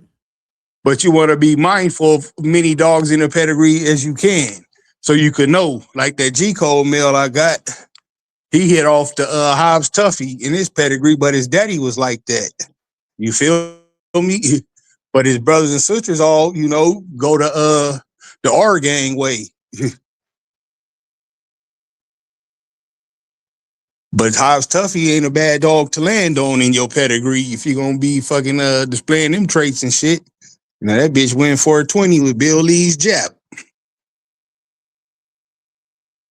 Yeah, hell yeah. So, and she produced good dogs. So if you're gonna hit on that, that's a good dog to hit on. If you're gonna hit on Chinaman, that's another good one to hit on. You feel me? So as many good dogs in the pedigree as you can, you know, and they retain those traits, you be in good shape. Yeah. Especially some producing dogs. I like dogs that had the gene to produce. I think if I'm gonna tighten up on anything, it's gonna be a good ass producer. It's gonna be somebody that I knew was producing his ass off. Or I'm not gonna tighten up. Like I'm not just tightening up on shit just because. To me, I think you have to be a outstanding producer. Like it gotta be 20, 30 people, you know, saying, okay, yeah, I like this shit. You know, before I just jump out there and just get to tightening up and inbreeding on this and inbreeding on that. To me, that's just my thing. Now there's a cross that you might want to do it though. Right. You ain't just inbreeding on some shit because he bred good. That would be dumb as fuck. Right. You see that a lot too. You feel me? You can have motherfuckers with dogs off the same sire, but they program be totally different. One program working like a motherfucker, the other one just getting sold, you know? Hey, Havoc with the super stick. Appreciate you, man. Appreciate you, man. I'm gonna get my song up there so when I get the super chat, it'll I can play my shit. I'm gonna get something. I'll figure it out. Yeah, they playing connected dots, reading pedigrees, man. I see that a lot. A lot of dudes, they love the tight dogs. You got a dog with high coefficient, they like it. You know, they like it. They like those breedings better. They, you know, I think if it's something that's moderate, you know, bred good, like this pedigree you sent me right here. You know, this pedigree, you know, it's a lot of good dogs. I see a lot of the best of that line. Rather, if it was a big line or small line, it don't matter if it's a big line or small line. Your job is to capture the best traits the best way you can. You know, that's what you are. You're a time capsule. You're trying to gather it up into a bottle and keeping that. You're throwing out the bad And as the generations go on, you're progressing and making your dogs better. You know, Exactly. that's to me, that's the outline how it should be. Yep. But when you do that though, you get a real good fucking chance of hitting on shit. You know what you want. Like that China boy dog, he was POR. It just ain't posted on there, but that's why he was triple bred how he was. But he was only bred back to his best. You feel me? Right. Each time they bred him back to his only best winning daughter, who Right. also could hold those production traits. Because it ain't like they, soon as she win or whatever, we gonna breed her. They'll breed her first to see what she produced before they took her back to her daddy. Because not only could she had to be the best, for the box, but she got to be the best production wise too. So you Right. retaining those production traits.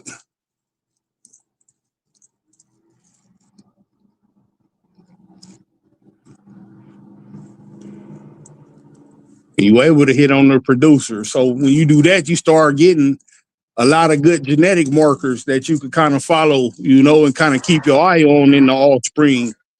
Because out of those dogs, we only keep a certain black ones that look a certain way and a certain buckskin ones that look a certain way. And the rest, they don't make the breeding program. Right. Schoolboy, what up? Oh, what up, OG? Hey, what's happening? Schoolboy, what up? Chilling, man, talking this breeder shit with old Buck City. Glad he popped up. Hell yeah. Geek I breeders. might learn something today. It's geek breeders today. We just, sometimes I just want to be a geek today, man, and talk about COI, coefficient and of inbreeding, the coefficient, and learning how to track it and kind of know what it is, and just know that just because you're breeding tight and all of this and all of that, that doesn't mean that you're breeding quality. That doesn't mean that. And I hear it far too much. And even on this channel a lot, it's like line breed, inbreed, it's like, I'm sorry to say that doesn't work with every dog. Every dog doesn't deserve to be line bred or inbred or bred for that matter. Exactly. Exactly. What in your experience, out of 100 dogs, how many do you think on an average would actually, your days, I'm talking about your days, how many do you think would actually make it to the level to where they earn the right to be bred or have some type of filter, if you can help us out with that?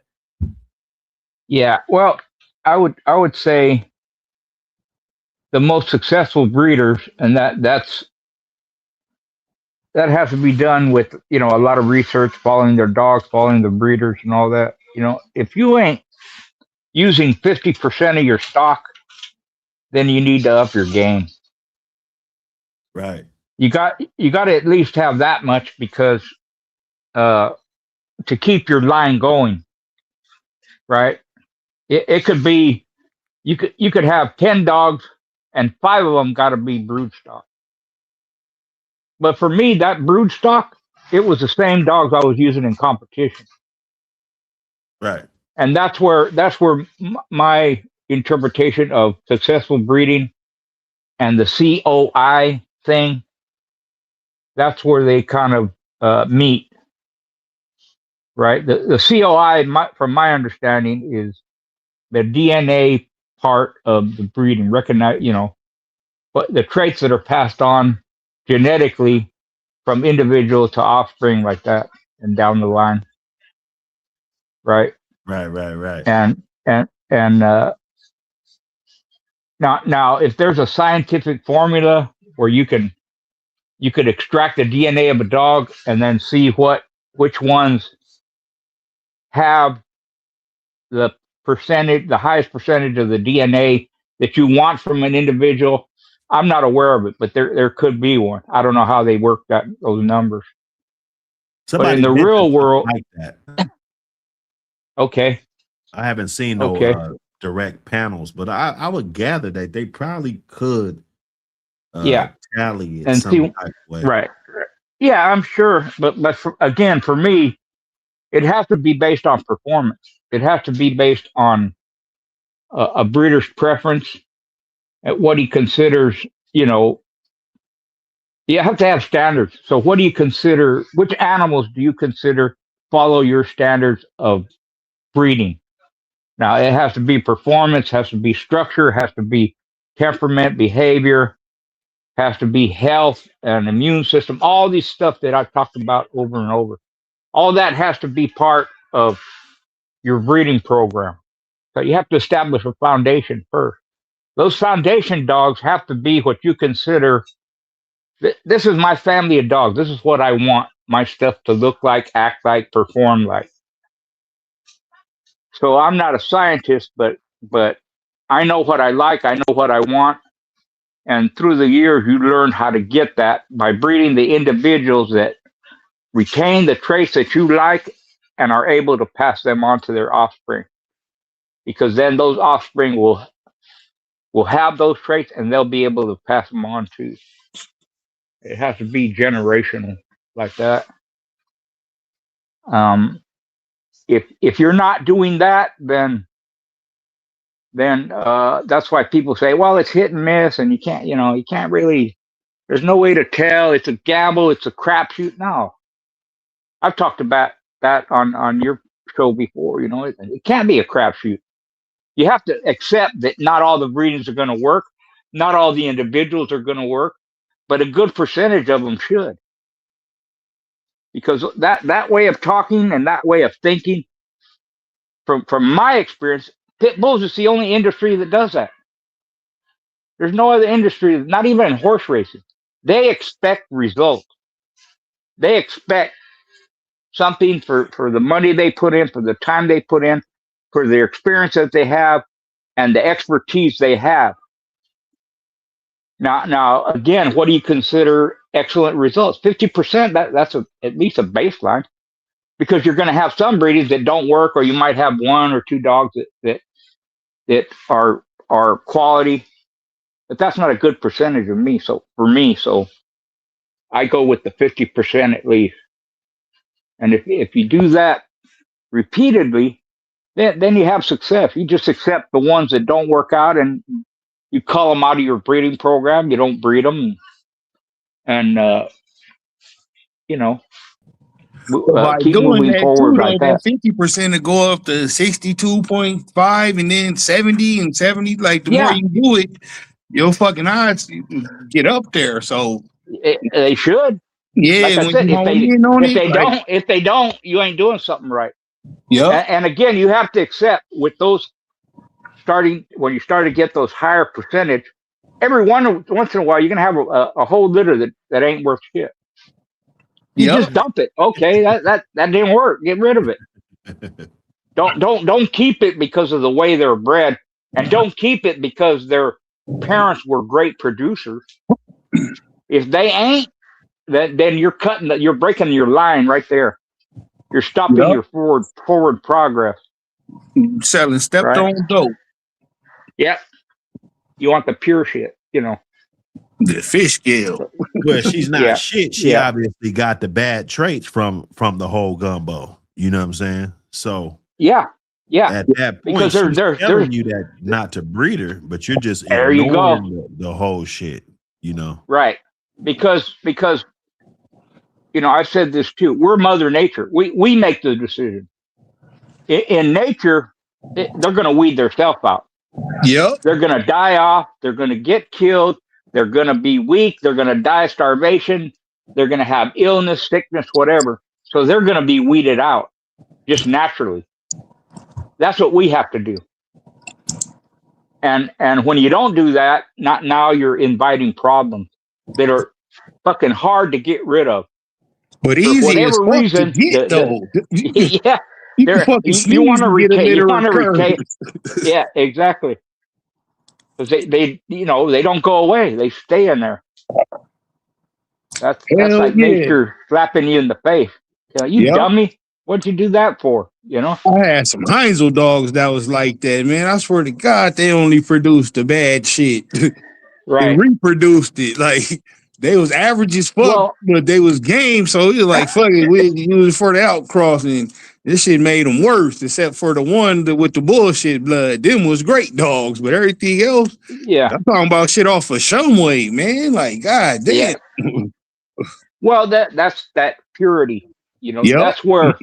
that's where you could take that coefficient of inbreeding and fuck it all up. Because what happened with those dogs, and it happens with a lot of bloodline, not just those. And I love the Heinzel dogs. I've seen a ton of them in my day. I Me had too. one or two, right?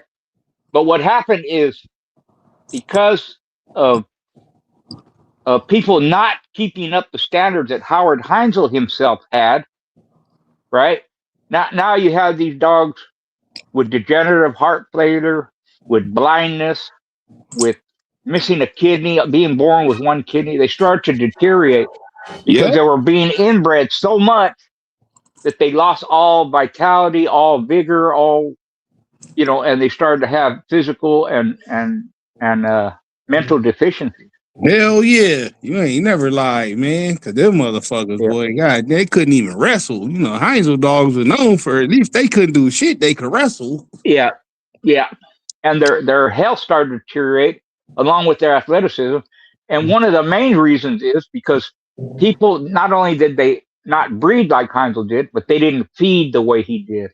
Yep. So their health started to deteriorate. He fed his dogs good, man. He fed everything that he had. Horses, chickens, dogs, goats. He had prize goats. He had stakes winners, race horses, you know, thoroughbreds, all fed quality food and all maintained perfect health. When you don't do that and you inbreed, man, it's going to go south real quick. But if you don't recognize that, if you don't accept it, or if you excuse it and say, well, you know, look at how this dog is bred and this breeding, and maybe it'll skip a generation and I can outcross it and revive it and this and that. It all goes bad, you know. You can fuck it up in one breeding. You could take some of the world's best shit and fuck it off in one breeding if you're not paying attention. Yep. Yeah, it happens a lot. Right. So and it gets more risky as you're getting higher in the coefficient. I see it. Oh yeah. I see it. It makes sense. It's going to get worse, you know. and people are going to look at their paper, man, it's pure. It's more pure. And I'm going to do another one. It's going to be more pure. But they're not paying attention because the quality is decreasing. Yeah, because you purifying the bullshit. Yeah. Not only that is you'll inbreed yourself into sterility, where now they're not even producing.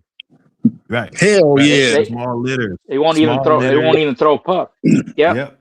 That's how it starts. You know, you start. Oh, I used to get 8 litters, and then you get 4 in a litter. Now 2, now 1, and then they're sterile. Man, I bred the bitch 3 times and she don't throw. Heat, but once a year, or you know, once every. There you go. Year. There you go, like that. So you know, you have where I understand people want pure blood, and that's good. And those same people sometimes are reluctant to throw outcrosses in there, which I understand why. You know, it could throw a fucking wrench in the wheel, right? But there's ways to outcross too, and there's ways to line breed too. You think they're trying to piggyback off of somebody else's work most of the time? That's what I said earlier. That's just what it be, especially if the line is hot and they can sell the dogs. Work, then why would I outcross? I'm just piggybacking off of somebody else. You know what I'm saying? And that's the way they bred them. They're going to keep it like that. I'm going to just piggyback, right? Yeah, but if you're not making them same selections as the man you piggybacking off of, then is you really piggybacking, you know? Because the shit you might have took, he might have put right in the coal pile like, fuck no. I ain't bringing these motherfuckers because the ones they even look like was curves down the line that didn't make it. Yeah. But you took them and bred them. You have to, you have to cross. You have to. There's no way to do it. Even in nature, where people think, oh, nature, all they do is inbreed because they stay within their same pack or they stay within their. That's not true. The fucking bear. There's wolves or bears. I forgot what it is. They're on a particular island in the northern Pacific. They're isolated. Yeah, the ones who eat the buffaloes. Right. So people think all they do is inbreed. That's bullshit. Because other animals, the same species, travel across the ocean and go to that island and breed into that family or those families. So That island the pussy do outcrossing, hit different. is done. Whether they're traveling on ice or whether they're swimming, grizzly bears. I forget if it was wolves or it was bears. No, it was It was one of the two. yeah, it is some bears like that too. So yeah. Okay. Yeah. Yeah, it's some big ass So, grizzly bears too. Yeah. right. Right. And then you notice like a lion, or a wolf pack, only certain males breed, right? But they can't keep an eye on the females all the time. So every once in a while, an outside lion or an outside wolf will get in there and breed one of the bitches or one of the female cats. Yep. Lionesses. Refresh the bloodline. There you go. So nature has a way of doing that. We have to take the example and repeat it in what we consider, the quality, the best of the best.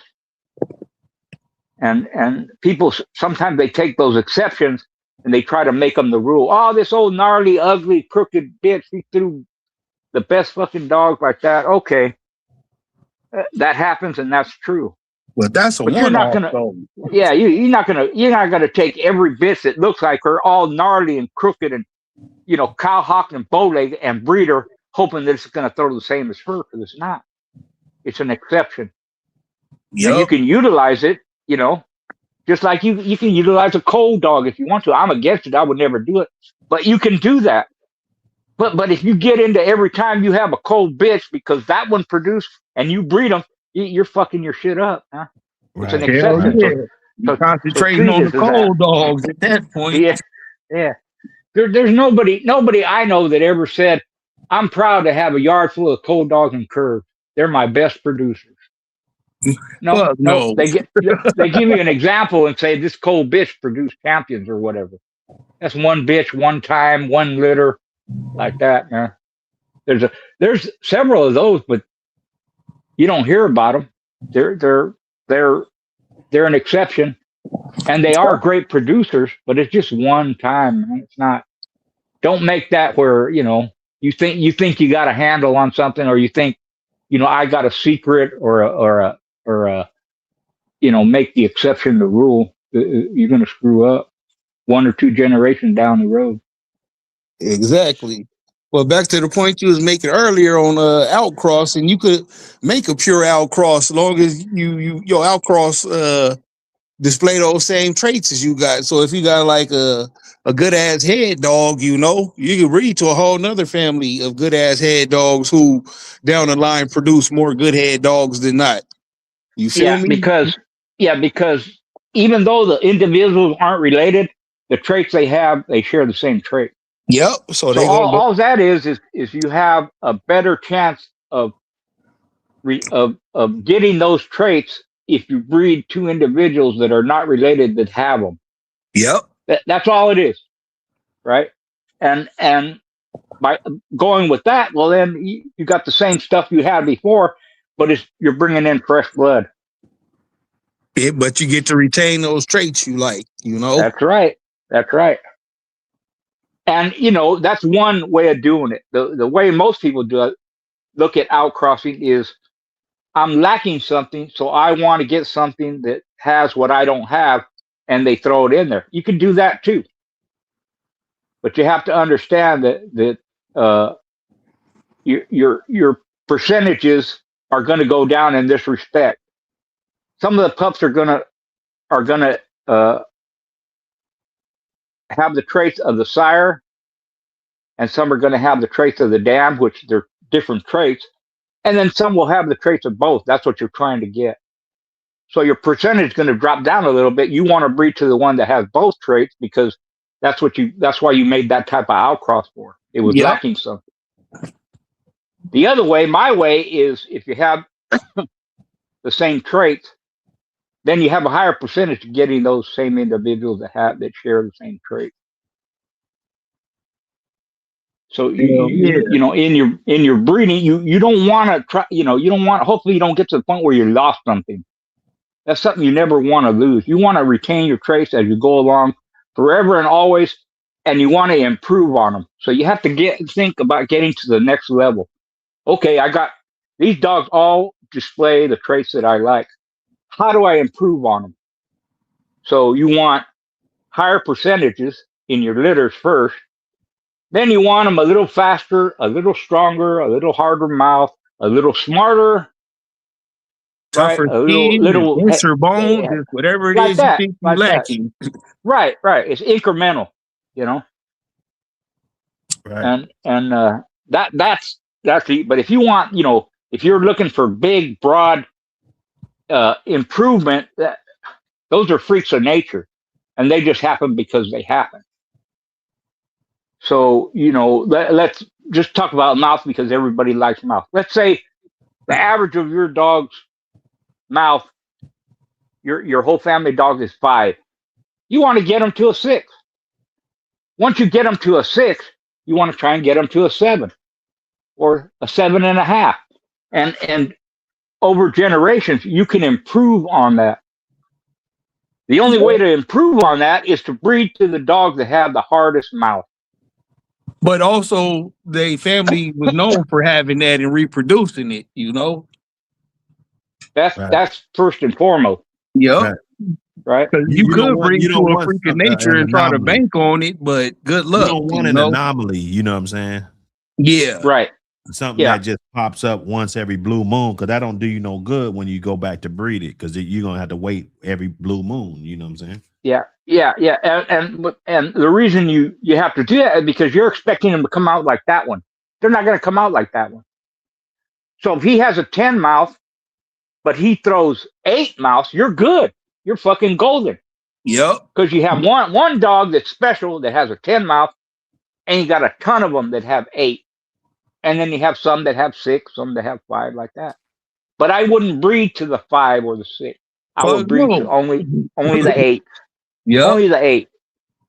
But because only you the do best that, of the 8. then every once in a while you're going to get a 10 again. Yep. Go back to what we were saying earlier. The more you do that, then your average gonna go up. You know, you go from 8 to a 9 to meet that magical 10. Yep. Send me an email. You feel me? Yeah. When you consistently producing Yep. 10s, hit me on the gram or something. Let's check out this comment from my brother Lewis. He said, inbreed cross. I guess he's talking about back breeding. This is the concept for back breeding. You guys heard that concept? Yeah, breeding backwards. Okay. So what do you say? Inbreed cross 50-50, 3/4 inbreed back breed related to the bottom 3/4 inbreed back breed of no relationship within 3 generations. Make that 3-way cross, breed out, make line breeding, breed out half. Basically 50, breed out half. Yeah, I got you. But now I hear you, Lewis. You can come up and explain it if you want. Yeah, that's pretty much like post that pedigree I just clicked or put in the back chat. That's pretty much my GC mail. He pretty much bred like that. You put it in the back chat? Yeah, because that's the one I text to you. Well, I didn't know if you was on the same phone as this one and couldn't go off without getting kicked off. Oh, I got you. Here we go. You see. And he a product of a father to his great-granddaughter. But he got the out like that and all. And Ray got a good out, a Jeep in there. Yeah.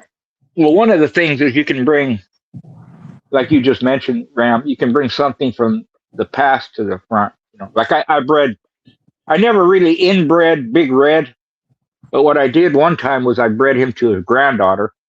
Yeah. So if you want to, line bred, and then bred him to his granddaughter, which tightened it up more.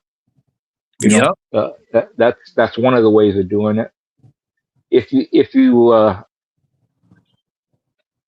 in my book on breeding, I have examples of pedigrees, right?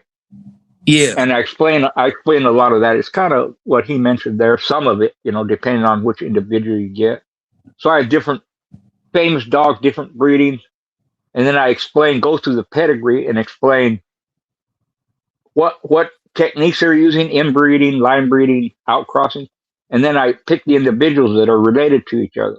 So some of them are cousins, aunt to nephew, uncle to niece, the brother, sister, father, daughter. That's easy. Some of them are distant cousins, and then some of them in the same pedigree, there's litter mates to each other. Like you see, you would see Bolio here or Zeke or something like that, and then you Yeah. have Womack and Mert, right? That's a litter mate. Yep. Or you have Miss Spike, and then you see what was her sister's name? Liz, Big Liz, right? Or Black Widow and Granny or whatever her sister. Yeah. You see them in the same pedigree. Yep. And that's tighten up on the breeding of those dogs, which is cool as fuck to do too. Right. And they're related, and they could even be litter mates, but they're different because it's not the same individual heavy in the same pedigree. You can have one individual in there, let's say in a 4-generation pedigree, you have one individual in there 2 or 3 times, but you also have their litter mate in there. So it's the same blood, just different individuals, which allows you to have it tight, but not so tight where you get nutcase. Yeah, you that's what I call running out of room in your pedigree. You fucking out of room now. Your whole shit fucked up. You painted yourself into a corner. Right. You gotta wait for the paint to dry. Yeah. Which, again, that's how a lot of the bloodlines are lost, or families of dogs are lost. Definitely. And then you have some that ain't lost because the people did, use some of the examples I'm giving here, and they do keep it going.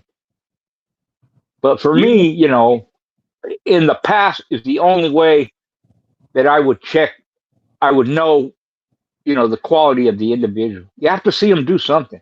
In today's time, you can't do what we did in the past, but you can do health tests, your own, right? You can do athleticism tests, your own type. Yep. You can check immune system and blood work, and now they do hip tests and all this just to see where your health is at least, and all of that. yeah, right. Yeah, because the way we would check it, too, that's still physical. You got wall climbing, diving, there of you course, go, weight pulling, yeah, all that, hog hunting, coyote hunting, raccoon hunting. Believe me, I've seen pit bulls that on raccoons, and they ain't worth the shit on a raccoon. A raccoon will cur them out. Scratch their fucking eyes out. Yeah, well, they're real hard to kill. Yep. And if a dog, like anything else, if it runs out of gas, it's going to quit. And I've seen them do that. And I don't know what they would have done on a dog, or they may kill a coyote, but a raccoon is real hard to kill. And their little hands are like human hands. And their skin is real loose. They can spin around almost in their own skin.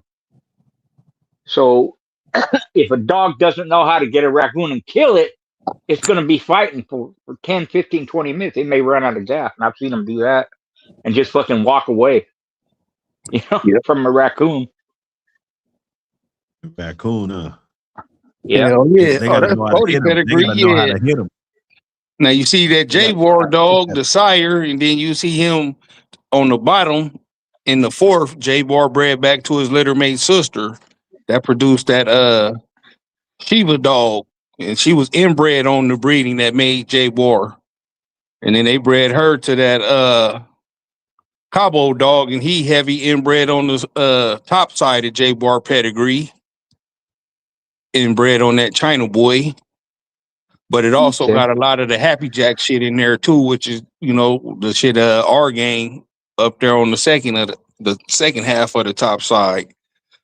Yeah. But really, the only shit with a real out in it would be the Adams Midnight, because he got some of that tab in there, some Jeep and shit.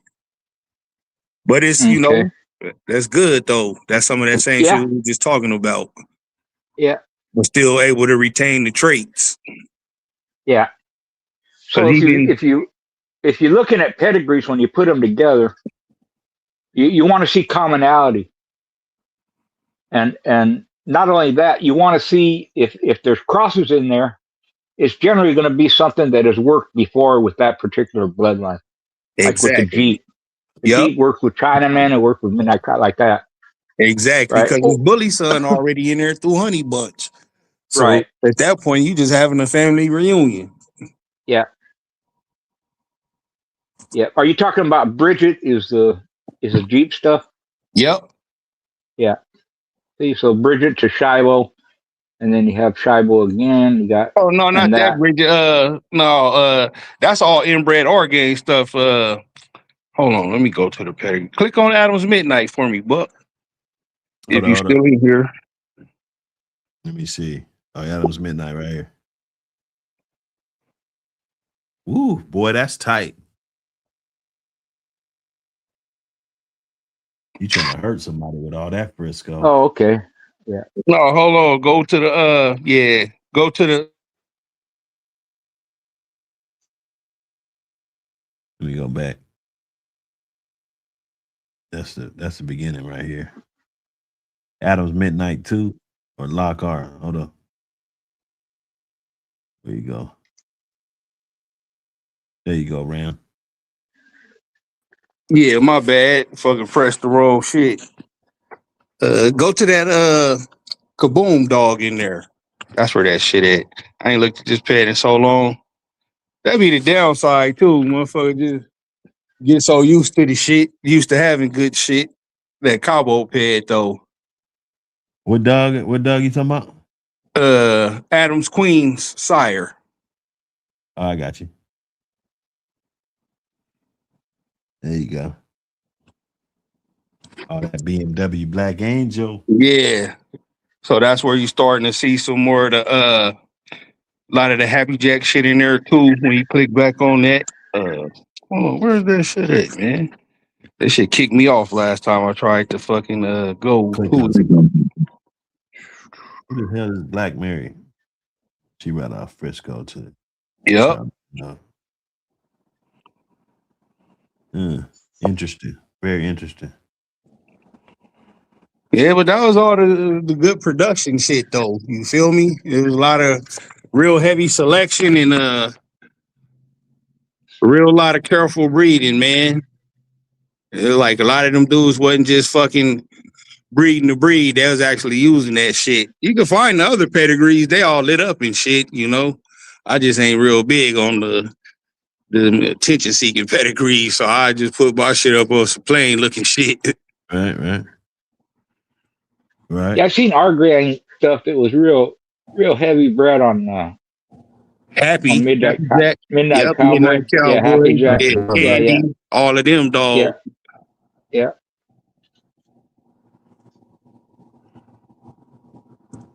Yeah, no, looking good.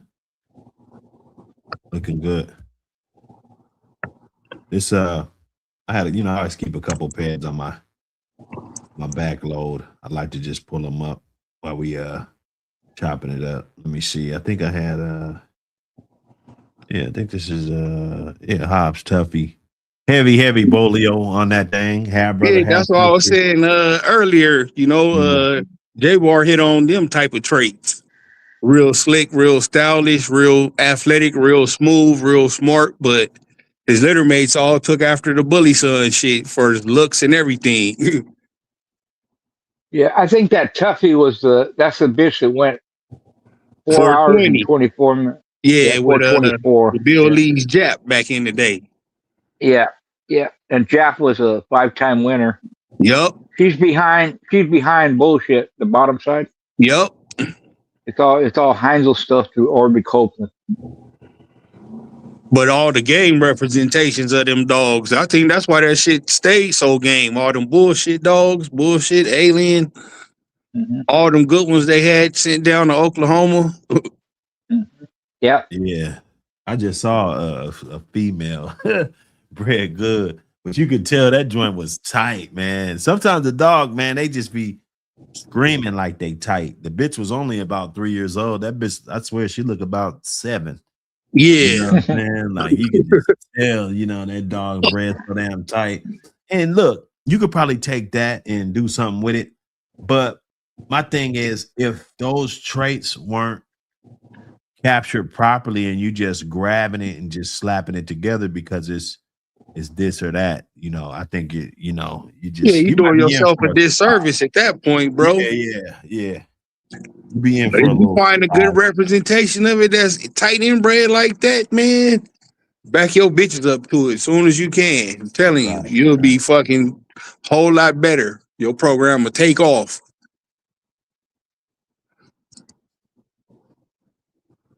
Yeah, that's right. That's right, man.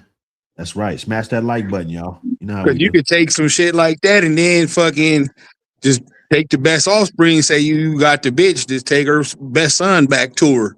You know, you had it out that way, or you got the male, just bring him back to his best daughter, and put your blood back into it.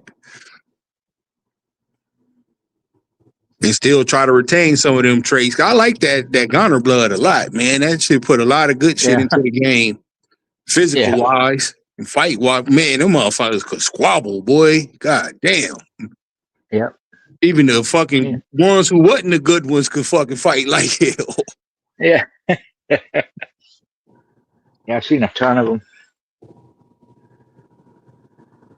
Yeah, I liked them.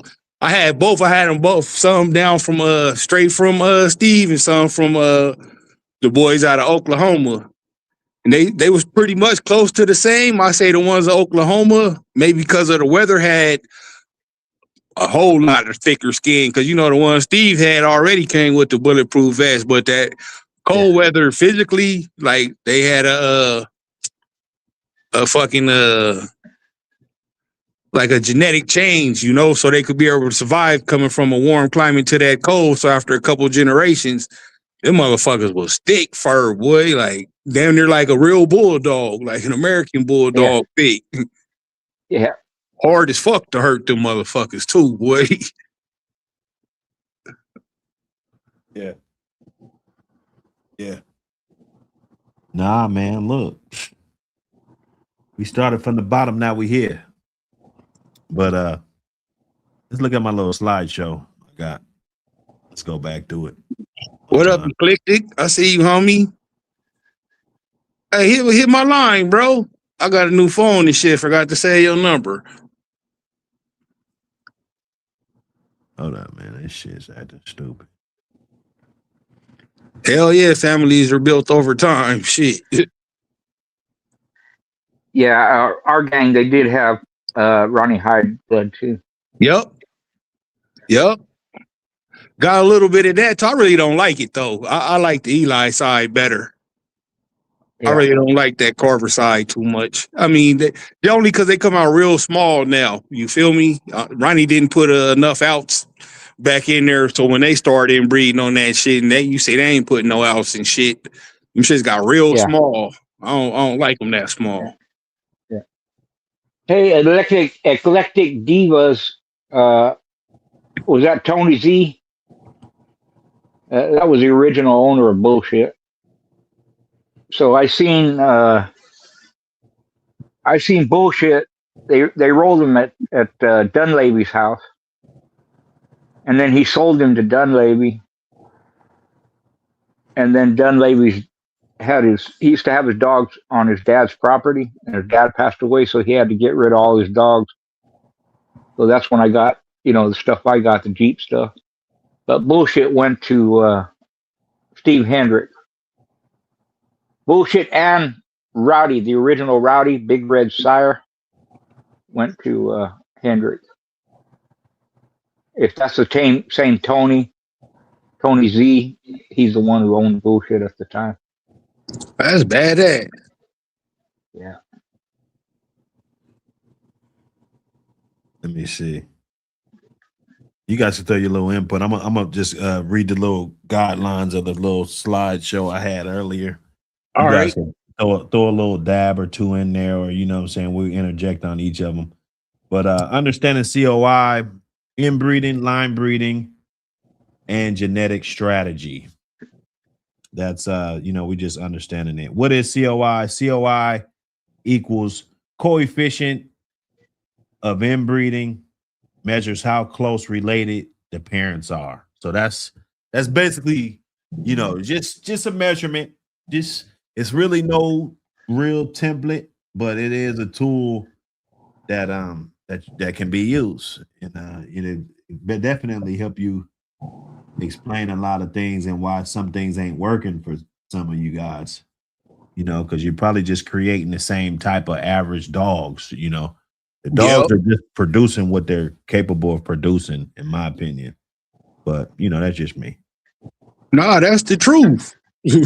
They gonna produce what they gonna produce, man. So if they got that production gene in them, then hell yeah. And they could fucking pass it down, you know. Fuck yeah, even more. Deep the perfect example of that. Because his mom and his daddy super producers. He's super producer. His best producing son probably was Tab, super producer. On down the line. The Gator, the Blackjack, to whatever the fuck else after that. Right. And them dogs was probably different. Like Gator was heavy on the red boy and still retained that honey bunch in both production. I mean, he produced Blackjack, who was heavy on the Eli side of the game. Right. Still retain that. So, you know, pay attention if you want to see what good production was. Just go pay attention to that right there and see what made them be able to produce like that. Hey, yeah, COI is a tool, not a rule. It does not tell you the full story of a breeding. It's not, you know, it's just telling you the coefficient. That's it. You know, you could take it with a grain of salt or whatever it is. You know, it doesn't tell you the full story. The full story is going to be based on the genetics that were actually captured. I think that's the most important part of it. You guys weigh in. Yeah. And captured and displayed, you know. Because you can have dogs who could produce the traits you're looking for, even though they didn't display them. That should be a tricky game. Right. But yeah, for example, I had the cold dogs. But go ahead, OG. Yeah. I was going to say, for example, I had a dog named Clayton Blood. He was a two-time winner. He won in 1:39 and 2:43. He was a head dog. Litter mate to Mr. Rowdy and BJ and Baby and them dogs, but he didn't fight like a Jeep dog. And I liked him. I could win with him, but I didn't breed him because he didn't capture the traits of the blood that I wanted. Yeah, I would have took him. I would have loved him, you know. Well, other people, like another dog man in my era, he liked him the best out of all my dogs because he had mostly Boleo stuff, and it reminded him of Boleo dog. Yeah, just what I was. He liked him. Yeah, he liked him best. I didn't breed him because I didn't want that style, you know. And he didn't follow the family traits. Where that came from, I don't know, because I thought he's a head dog, and I was under the assumption that that's what Finley's Bow was. So in my mind, he's coming on the Bow side. But then I talked to Bob Finley. He goes, nah, Bow wasn't a head dog. He was like an all-around fighter. He was wild, you know, just crazy and shit. So that fucked that theory up. I don't know where it came from. Maybe the red boy stuff. I don't know. Right. But that's an example where litter mates could have the same coefficient because they were relatively tight bred, but he didn't get the same traits as his litter mates. He had on totally different dogs in the pedigree. Right. Even though the percentage would be the same. So I think that's where the coefficient, you could use it as a tool. You can measure the percentages of the individuals, but to see it with your eyes tells you if you captured it or not, if those traits were retained, which that's something that could happen. You could breed a dog and he don't throw his traits. He throws something else. Right. Or you could have a litter, like I said, and most of them act and behave and perform the same way, and then you have one that doesn't. So they're bred the same way, same percentage of DNA in all of them, but one's totally out of place from all the other ones. Exactly. Now, if you like that, like if you say you did like that hairstyle, you would have moved forward with that, you know? Yep. And maybe in retrospect, Go ahead. maybe in retrospect, I should have bred him, and it might have raised the intelligence of my dog. The pit intelligence of my dog. So we'll never know. But that was my reasoning for not doing it. But that's dealer's choice, though. You want to stick to the Yeah, script. You yeah, want to do it that yeah, way. yeah. So some things, I would maybe change a little if I had to go back. Because let's say I did breed him, just an example, and he didn't really have a mouth, right? So, but let's say I bred him to a heavier Eli bitch. Now I have a dog, the smart head dog, can bite like hell, and he's rough too because he'll go to the chest and stifle. Because that's what the guy who had my bud, that's what he did. He went to a dog that was off a skull and a red boy Jocko bitch. And some of them came out, they were smart as hell. They would work the muzzle and the head, but they would go to the stifle and they bit fucking hard. So maybe that's what I would have got too.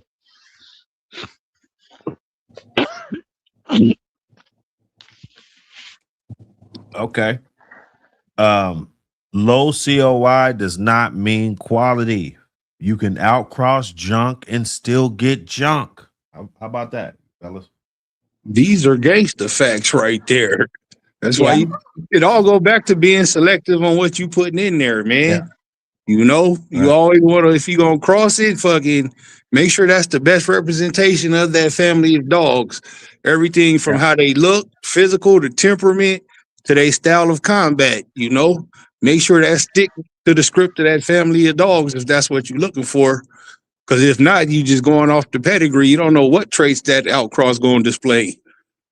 And even worse, you don't know if those fucking traits are bad for the shit that's in your dog. They might have tried that breeding 20 years ago and it didn't work. Called everything, and you never seen none of them dogs move forward in their pedigree. So you don't know if you try it again, you're gonna get the same results. Yeah, that's the exact reason why some guys didn't like to outcross.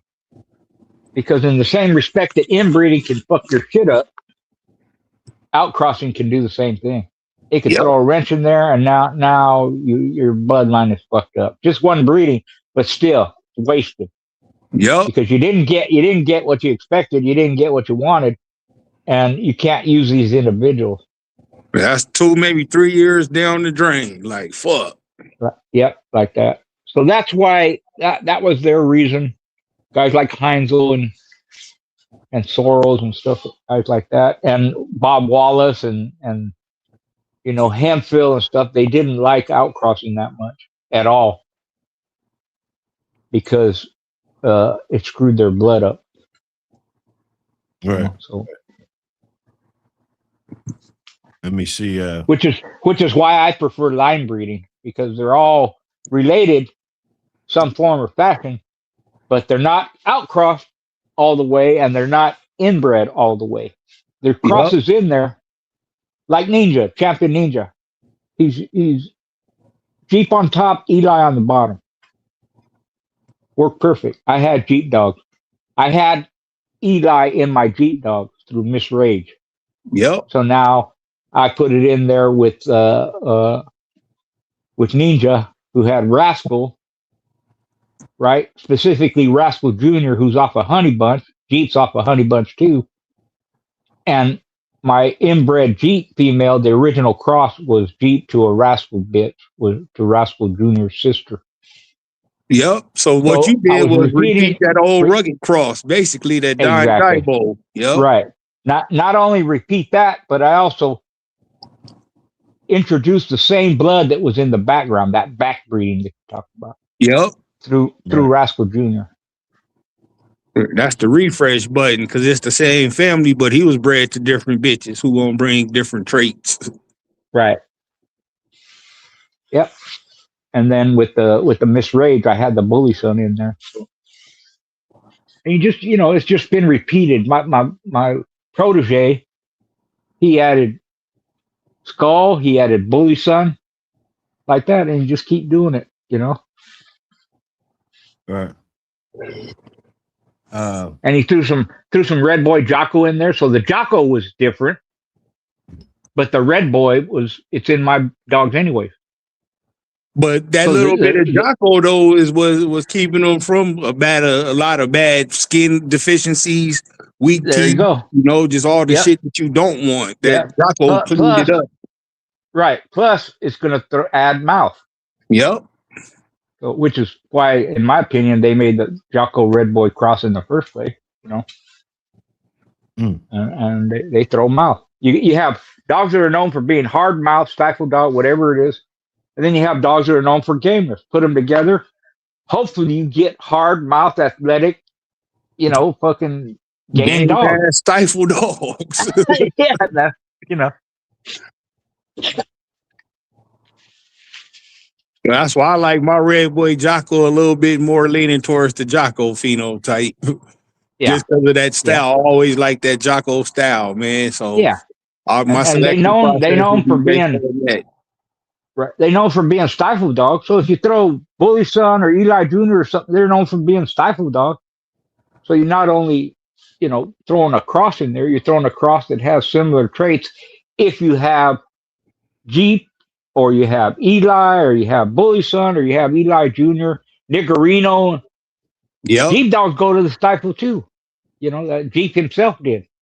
So again, you're putting bloodlines that are, it's three things. You put bloodlines that are related, dogs that are related. You put dogs that share the same traits, and then you're putting bloodlines that have worked together before in the past. And that's how you can keep repeating your breedings over and over and over again. And sometimes you got all three mixed in the same breeding. Hell yeah. That's the sweet spot. There you go. That's when you start getting them high percentage litters. Fucking 8 of them. Exactly. 6 of them is worth a fuck. Exactly. And then when you take that, something from that, let's say you take a bitch and breed it to one of your other males, he's going to have the same shit. Mm-hmm. And the individuals are going to be related. The bloodlines are going to be related, and they're going to have crosses in there that have worked together before with each other before any of us was born, like that old Dime Dibo cross. Exactly. That's pretty much what we all still doing, you know, just selecting the best of that. Yep. Which is what made the pit bull in the first place, the English and the Irish dogs. Yep. Let me see. High COI does not automatically mean bad. Type breeding can lock in traits when done correctly. You guys basically just cooked on that just now. That's what it is. You got to know what you're doing, know what traits you're getting, know what your dog is going to bring to the table. I think that's you know, and some dogs are the table. You know, I've had a dog, he kind of was the table, and he just kind of relied on just the different variables that the females kind of gave him, but pretty much. So he was a catalyst. That's called a catalyst. Right. Yeah. You know, springboard to fucking take off from a good launch pad. Right. You breed that motherfucker to a couch and get a bulldog. Old timer use their eye, selection, numbers, structure, temperament, health, performance. So old timer use their eye. You could definitely chime in on that one. Yep. You have to, and that's why seeing each individual, especially your own dogs, is important, because you're comparing it to the previous dogs. So are they getting better? Are they the same? Even if you breed them and they're the same, that's good enough, because you didn't lose anything. So now the improvement is incremental, but you have to see them to know. So like I've said before, if I'm making an outcross, I had to see the individual perform to know what I was getting. I had to see Champion Knucklehead. I had to see Champion Ninja. I had to see Sammy. I had to see, I didn't breed to him, but if I wanted to, I saw Champion, I conditioned him for his first win. Champion Dawson. Like that. That was important to me. That's something that Boyle stressed to me. Because one time I made a breeding, I sent a bitch off, And I didn't see the male, and the dogs were average at best, and I didn't Yep. keep them. Is that the end all be all? No, because you have to send dogs out, this and that. But it was just something that stuck Yeah, with me. sure, I did that same shit too. And that's what stopped me from doing it. Like, I gotta see if I'm gonna come get some shit off your yard. I Yeah, gotta see it, man. yeah. Because And what's good for back you then, is if you bad get for me. something, if you get something from someone else, you're going to get it. You're going to look at it. Yep. At least do that. I mean, when I sold Big Red, he was almost 10 years old, and I told Raging Bull, I said, "Look at him. Don't take my word for it." No, Richard, I don't have to do it. I'll take your word. Don't look at him. I don't care if it's for 5 minutes, man. Yeah, but he's 10 years old. So what? He don't care. Put him on whatever, and you'll see. At least you'll know what to expect when you breed him, because he's intense. He's rough.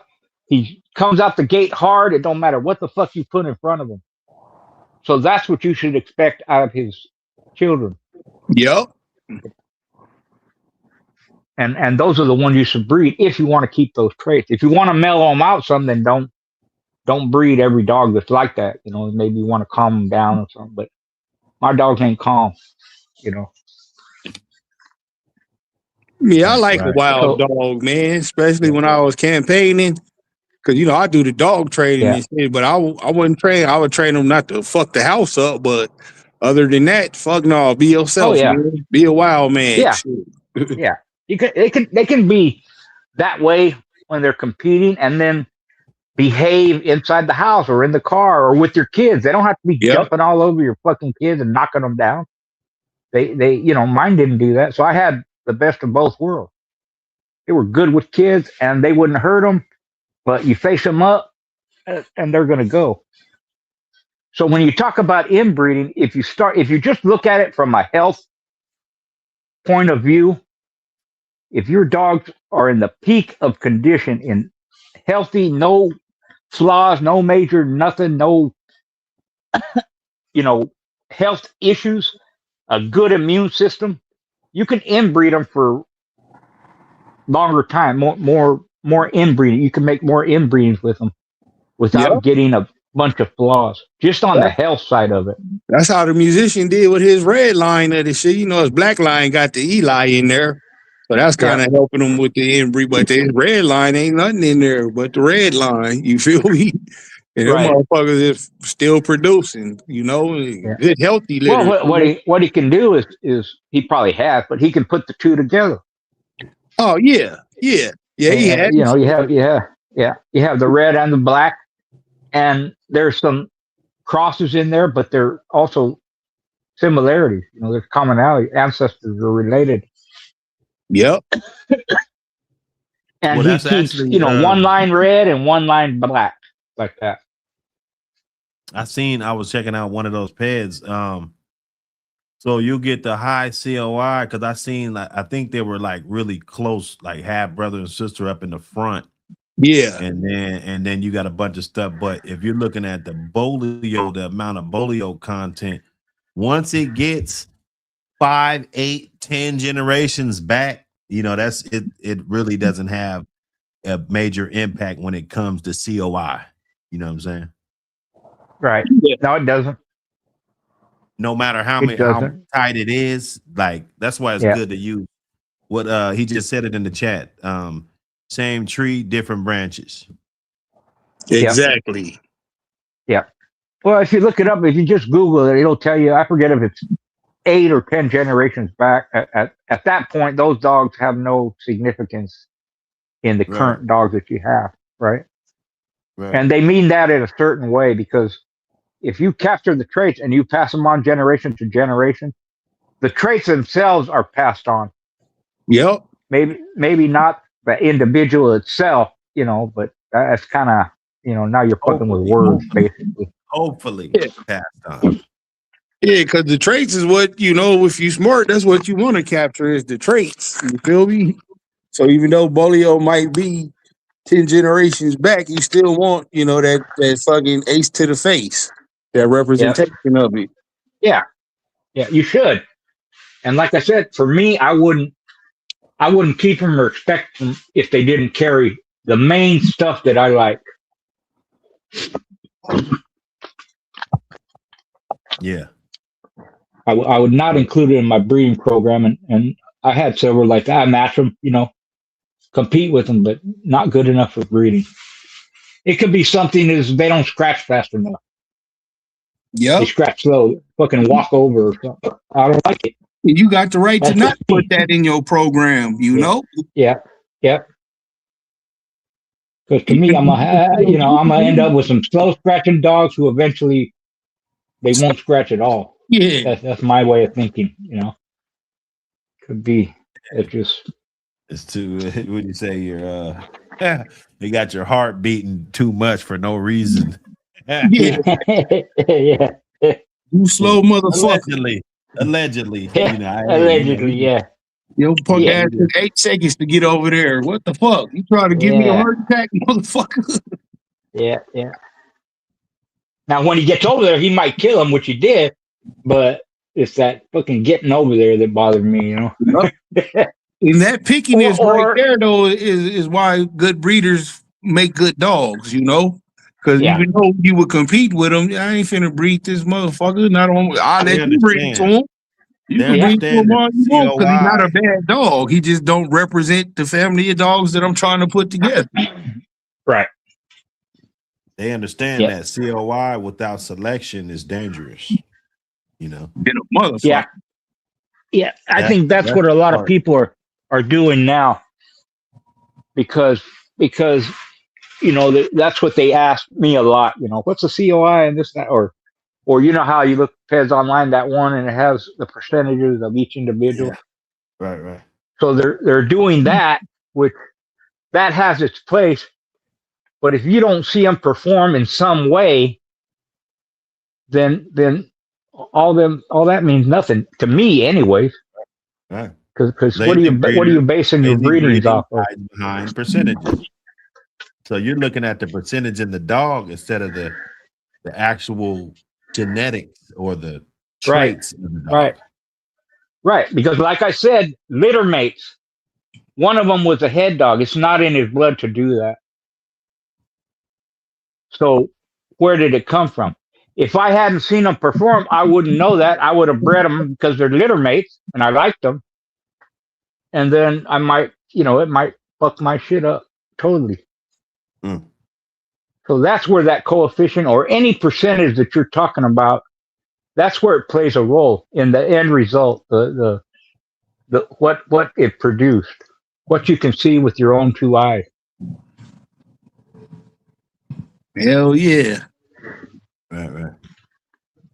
So that's why I encourage people in today's time, this ain't in the past, but you can still get out there and exercise your dogs and work them and condition them and enter them in some legal sports in hunting or use them for, I don't know. My buddy in Panama, John, he had the top drug and bomb sniffing dog in all of South America. And it was a female Boudreaux bred dog, bitch. Yeah. And I've seen her work. She was a pit bull, better than all the mouths he had. He had a ton of mouths, and they were good dogs, but that was his best bitch. And he could let her loose, she on command. He used a little clicker and all that shit to train dogs and shit. So do something with them. That's what I try to encourage people.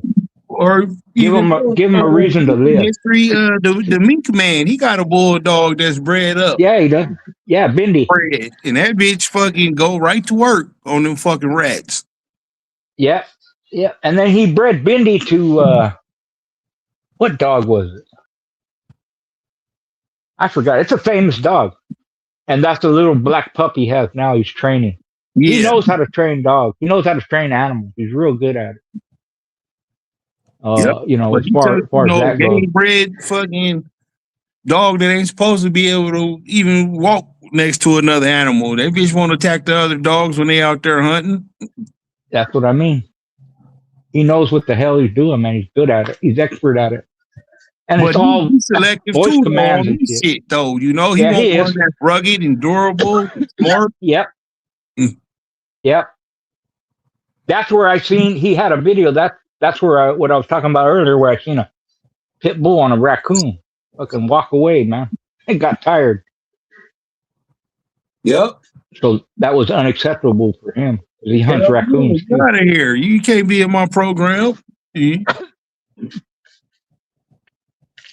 So everything he does is legal too. He gets hired on for the rats and raccoons and all that. He's not doing anything.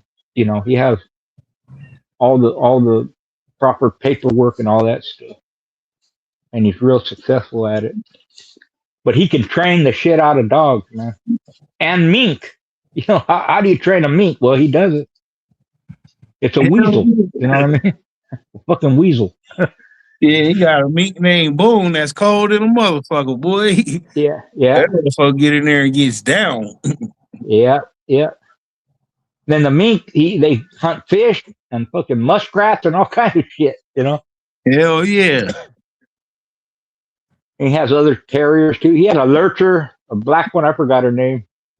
All kinds of shit. So he's the same thing. So he's selecting his individuals for their purpose, for his purpose too. Because not all of them make the grade, and some of them he doesn't keep. He'll buy a dog, and if it doesn't work out, he'll just give it to someone, give it back to the breeder, or give it to a friend or something like that. Yeah, he just called him out in his program. That's it. Work out. Yep. Calling don't mean just put down. Calling just mean you ain't on the yard no more. Yep. I can't use you for my program. And that ties into this one. Breeding is about direction. What are you trying to fix? What are you trying to preserve? And if you're not trying to do either one of those, then that dog it counts as a cull. It's nothing personal. You know what I'm saying? It's like, right. Yeah. I'm not trying to fix this. I'm not trying to preserve this. So goodbye. There's your paperwork. I'll sign the back, and you can go to somebody else's yard that might need you. Yep. Right? Every yard has their need. Over there, but over here you ain't even average. Right. Look at it like might just NFL. be as a we pet. Just got done watching some football. Some teams need a quarterback. Some teams need a defense. Some teams need an offensive line. That's how you look at yard. There's some pieces you need that other people might not need. I'd already have that, and I don't need it. Exactly. Yep. So you should have a reason for making each breeding that you're making, and you should have an expectation of what you want from it or what you're going to get from it before you make the breeding. If you can't answer those two questions there, why are you making the breeding and what do you expect from it? Then don't breed it. Don't make it. If you're just trying shit to try it, I mean, you can do that, but don't be surprised when you don't get what you want. And don't be selling them motherfuckers to everybody. If you're gonna just piss in the wind, right? Yeah. We're just pissing because in the wind. What Ram said is exactly what happened. It didn't work. You don't like them. They're junk. They're shit. And now you're going to give them to someone else. You're passing your problem on to someone else, and not only that, you're charging them for it. Those individuals represent you and your family of dogs and your program and everything about you. What kind of reputation do you think you're going to get because you made a few bucks by getting rid of the junk that you don't want? Yeah, that's fucked up. But that's the main reason why I don't get dogs from everybody. Yeah, you can't trust them. If I had dogs, and I've known Ram for a while now, we wouldn't be buying dogs from each other. Ram, you want a dog? Yeah, here you go. Cool boy, you want a dog? Yeah, I'll send one over. It's like that. Yep. And we can do that because we're friends and we know each other, and I know what he does, what he used to do with dogs, and he knows what I used to do. So we have that history and all that. To get to that point, you have to make friends with people. You have to build relationships, and it may cost you some money in the beginning. You buy it here, you buy that, and it don't work out, and every once in a while you get one that does, and then you breed your own dogs and make your own family, and then you befriend people. Now you're trading dogs. You ain't paying for shit except the shipping of the dog. Yeah. So I ship him a dog. He's going to pay the shipping. He ships me a dog. I'm going to pay the shipping. and it just goes back and forth like that. Yep, and we And I go want to put each breed. I other want to our breed best to his male representations of the dogs, though. I'm like like, that. shit, I know schoolboy want one. I'm gonna send you my fucking best one here. There you go. And I'm going to do the same thing. Yep, 'cause I know you're gonna do right with it. Yep. And if He it wants to work breed out, to. I could breed back If he to wants, right. If you want to breed to one of my males, send your bitch over and give me a pup. Yep, that's pretty much like my little homeboy did with your homeboy and Jesse. That's how we end up with some of that OTK stuff out here. Like sent them a Right. couple out there, the ones that work, they use it and sent them back and sent the bitch to get bred, you know? There you go. And y'all Like keep that. all the pups, send the bitch back. Yep. When it's time to Yep. send the bitch back, they like, nah, man, keep it. That's you. Yeah. Like that. Hit me, eclectic. Hit me, brother. Let's tap in. Yeah, nah. Yeah, now families are built over time. Consistency comes from generations of selection. And that's the part where you could see the light at the end of the tunnel. It's like, okay, well, it takes time to build, and the consistency comes from generations of selection. So the generations of me selecting the best animals is how my family is going to get built, and not the other way around, the fast way. And speaking of that, I gotta hold up. Let me put it up here. We're gonna do it's gonna be this is just fun. It's just fun. It's the grift of the week. Grift of the week. You know what I'm saying? It's just all fun. Everything's fun. Nothing personal. But I just thought this pedigree was fun. This dude, I knew this guy. Lightweight, you know what I'm saying? He be on my let's say he's one of my fans, you know what I'm saying? It ain't gonna pop, it don't even want to pop up. Oh, there we go. Here we go. Here we go. So I saw this. You guys can check it out.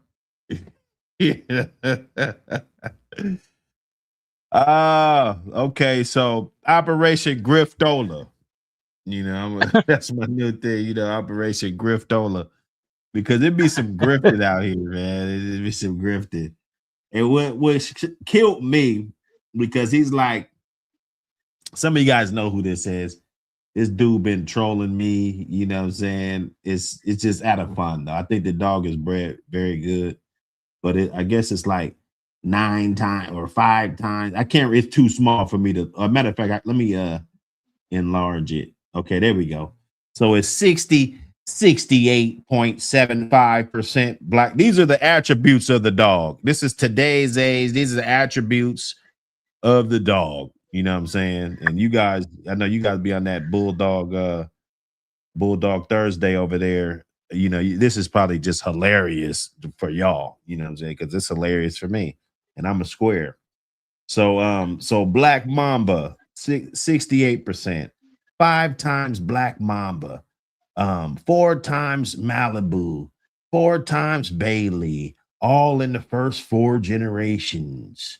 Jeep Red Boy, inbred bully son, the way I like it. Both parents' DNA profile, born on Halloween. I guess the Halloween birthday make them a demon. I'm like, no, that's the best attribute on there. Like, bro, what are we talking about? This Operation Griftola, that was just a little commercial break, man. Operation Grift, just a little kicking some fun. This dude's cool. The dog's very good, but he been trolling me, so you know I had to get his ass. You know what I'm saying? But you know, it's all good, man. Operation Griftola, man. Your DNA profiled, you know, and your dog was born on Halloween, bro. You know, the C coefficient, you know, like great. Okay. Oh, man. I mean, that'd be cool if he's producing like the Black Mamba dog, but I doubt it. I would, let me say this. He's got Bailey in there in the 3rd generation, right? Yep. How Bailey and long? Malibu. How long ago was Bailey alive? Like in the 90s, dude. Yeah, because I think it was like oh four, Nah, maybe nah, oh nah, nah, five. nah. That's the ones off of tab. He's off tab. Well, yeah, Okay, it could when Yeah, have was but I'm been in that? the saying it was 90s, like though. oh five. I lost to a daughter of Bailey in Malibu. Yeah, I don't even I'm think just Bailey was saying. alive then. Okay, Tab was born in the early 80s. Yep. No, So it was he? No way. yeah, yeah, he was. Yeah, Was he? because he died in the 80s. Tab? Yeah, He died in the 80s and he right off a Jeep. yeah, Yeah. yeah, Wait a minute, man. Let me get on yeah. this. Jeep didn't have no straws or nothing off of him. That was a live breeding to that red boy bitch. Make tab Oh, there's straws off of Tab Junior, but not Tab or Jeep. or Jeep. Yeah, that was Katie Marlowe bred Jeep to Fanny, and then she bred Jeep to Tabby Girl. Yep. That produced that. That was in the like mid '80s, early '80s, mid '80s, like that. Man, So I don't Bailey know, was y'all. born was I born don't after know, that. man. So Tab. let's say Bailey was born 10 Oh yeah, years after Jeep, hey, Tab yeah, was Jeep's born. ass. You're right, because Jeep's ass was born in a fucking 76. Yeah, he Yeah, died in like 76. Yeah, 88 or something. yeah, yep, 88. Damn. So Tab must have lived a hell of a long time. Well, I think he Or lived to like 19 or 20, but he Tab. wasn't. Yeah, but he wasn't being bred at that Damn. age. You know, the guy had to pick him up and carry him and shit, and to go to the bathroom and stuff. Oh wow. So let's say just an example. Let's say Tab was born in '85. Let's say Bailey was born 10 years later in '95. At the most, he was alive in 2005. So Well, no, no, no, no, no. you Because know, my partner had a son of Tab in 2005. well, he could have. He could Yeah, have. a Just double like bred son of Bailey Tab. could have been born in 2005. That's what I'm saying. It was Tab and Irene. Yeah. Yeah. No, Bailey, he was born before that because we lost to his daughter. She was like 3 years Okay. old, and that was in like oh Okay. five. Right. Right. So I'm just saying that's in the like third generation. I don't know. Could be. It depends. I'd have to have the timeline. But Oh I no, always question Irene. that. Yeah. Oh no, that wasn't Irene. It was like I think it was Tabby Girl. It might have been Tabby Girl. No, Tabby Girl is his mama. Is Tab's mama. Oh yeah, I got you. Yeah. Maybe But yeah, Tabby Girl they 2 got or another something. one. Jay White's. They got Jay White's Tabby Girl. She was right off of Okay. Tab. Okay. I Yeah. got you. Oh no, she Yeah, I don't know. All these names are familiar. Carr, Bill Carr, Yeah. Taylor. I They think that's repeated Taylor that Bailey May. to Malibu breeding a lot. That was a one that they repeated at least 3 times. yeah. I'm Bailey just to Malibu, like who produced Black Mamba. Huh, interesting. Very interesting. yeah. I'm not saying it's impossible. I always Yeah, wonder when these guys you come gotta up be with these. worried of that shit, man. Yeah, people come up with this stuff all the time. Yep. Especially for the new guys who just think, Peds is the end all be all. You get on Peds online and it's a lot of shady characters on there that are hang a fucking pedigree quicker than they can fucking write a fake pedigree down. This is Yeah. that back breeding example that Buddy had. Louise. So So there, let me see. I see it. I see it right away. They got Hollingsworth bull in the 5th generation, and then they have him in the 1st generation. You're gonna get the Hollingsworth bull coming through this this crash dog at the bottom. Yeah. And so then you're taking it all the way back up to the front and doing that, putting him back there. Where's Bull everything. at? Well, he's in the 1st generation right here. Yeah. No, in the back. you- Where's he at? Okay, so he's behind this crash dog right here. He's the father of this crash dog at the Cards bottom. crash, not Wilson's crash. That's come from up here. Yeah. Oh, That's cards crash? Yeah. Yeah. Okay, gotcha. Red Tide had that dog. Yeah. But yeah, now that's definitely a great example, and definitely with my idea of what it was. It's a good breeding. It's tight though, although your coefficient ain't gonna be high on here. So it basically is telling you that you're getting enough diversity in the pedigree to run it like that. I mean, I guess if you insist on running it like this, then it's giving you enough diversity. Although we all know that even if it's very low coefficient, that sometimes they still need a damn outcross. You know what I'm saying? Yep. It's low coefficient, and you still need to add some damn Red Boy Jocko to this shit. Straight up. Yeah. Well, you see where it says Wilson's crash? Yeah, at the top in the 4th. And then you have Crumb's Cremator. Yeah. Litter mates. They're litter mates. Okay. So that From a hell of a litter. Yeah. And then you have Crumb's Cremator again below that. Bred to Sorrel's bull. Right. Sorrel's bull is inbred Zeke. Doubled up on Zeke, and that's Bolio sire. Right. There you go.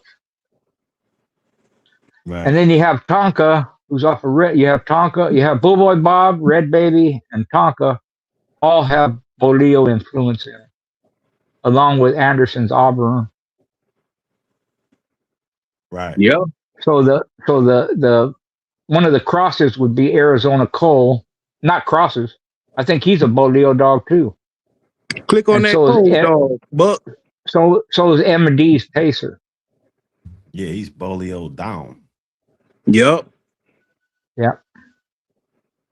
And then Pacer, I think, was a Bolio dog too.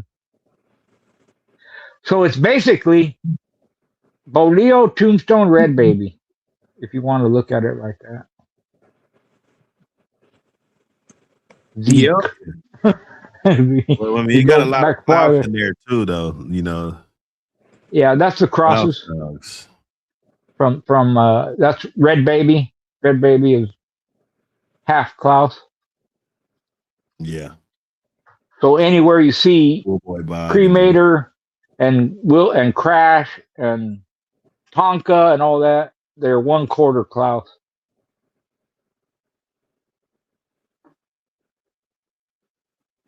That's a good apple to have, though. Dog back here, all this Tacoma Jack stuff. You there know you about go. Yeah. Yeah. That's all that old Al Brown stuff right there. Al Brown stuff, yeah. Yeah. That's some of the stuff my staff was down from. Where was he originated at?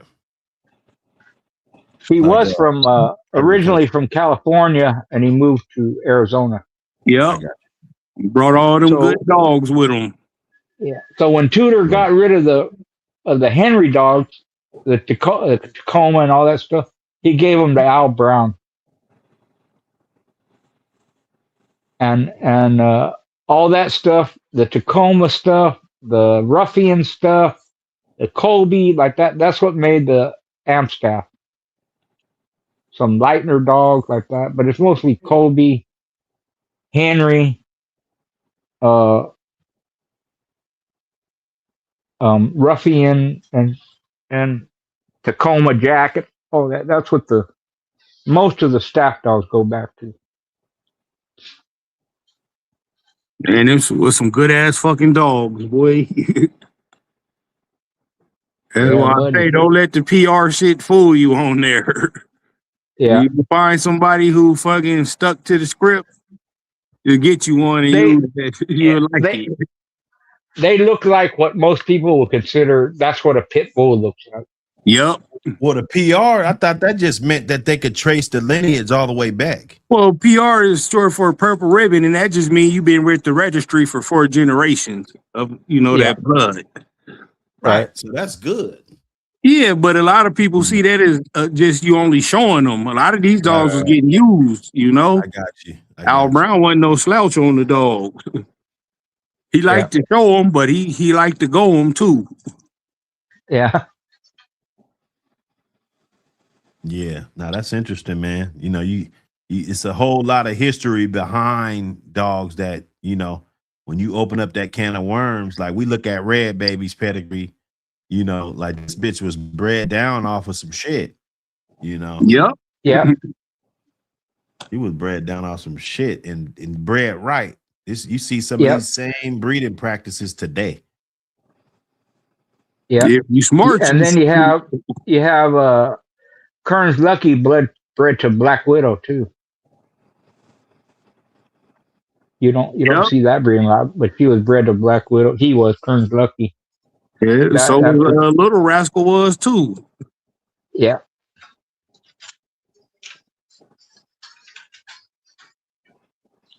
So kind of like in our day, you have people that knew each other and they're breeding each other's dogs together. Yep, but only the good ones though. The motherfuckers was stiflers for. Yeah. Well, most of these guys, if not all of them, were competitors too. Competed with their dogs. Oh, he said they go back 15 gens. That's what I knew it went back far. You know what I'm saying? Like, but he said PR means you can go back 15 gens.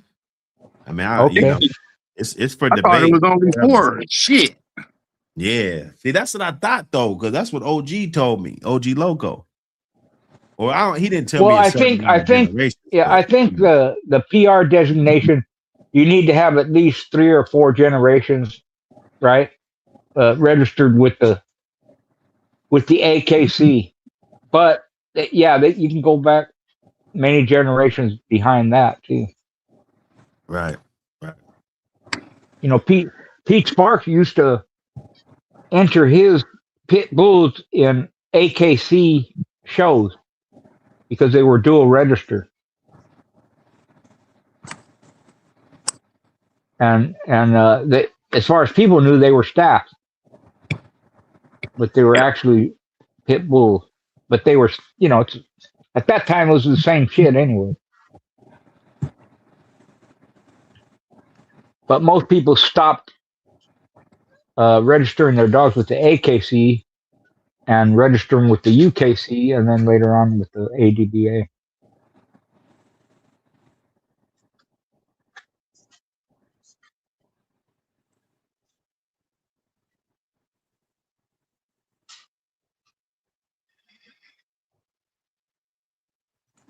Yeah, you're right. The PR is UKC.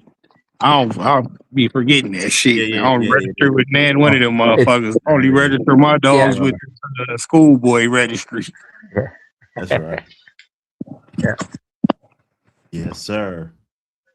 Hey man, any announcements you brothers want to make, man? Let the people know what's going on, what you guys got going on this year. What's going on? What's up with that game dog merch and everything? Let's talk about it. Talk about it. Oh yeah. It's ready to come out now. I just gotta take some pictures of it and shit and start getting it out there.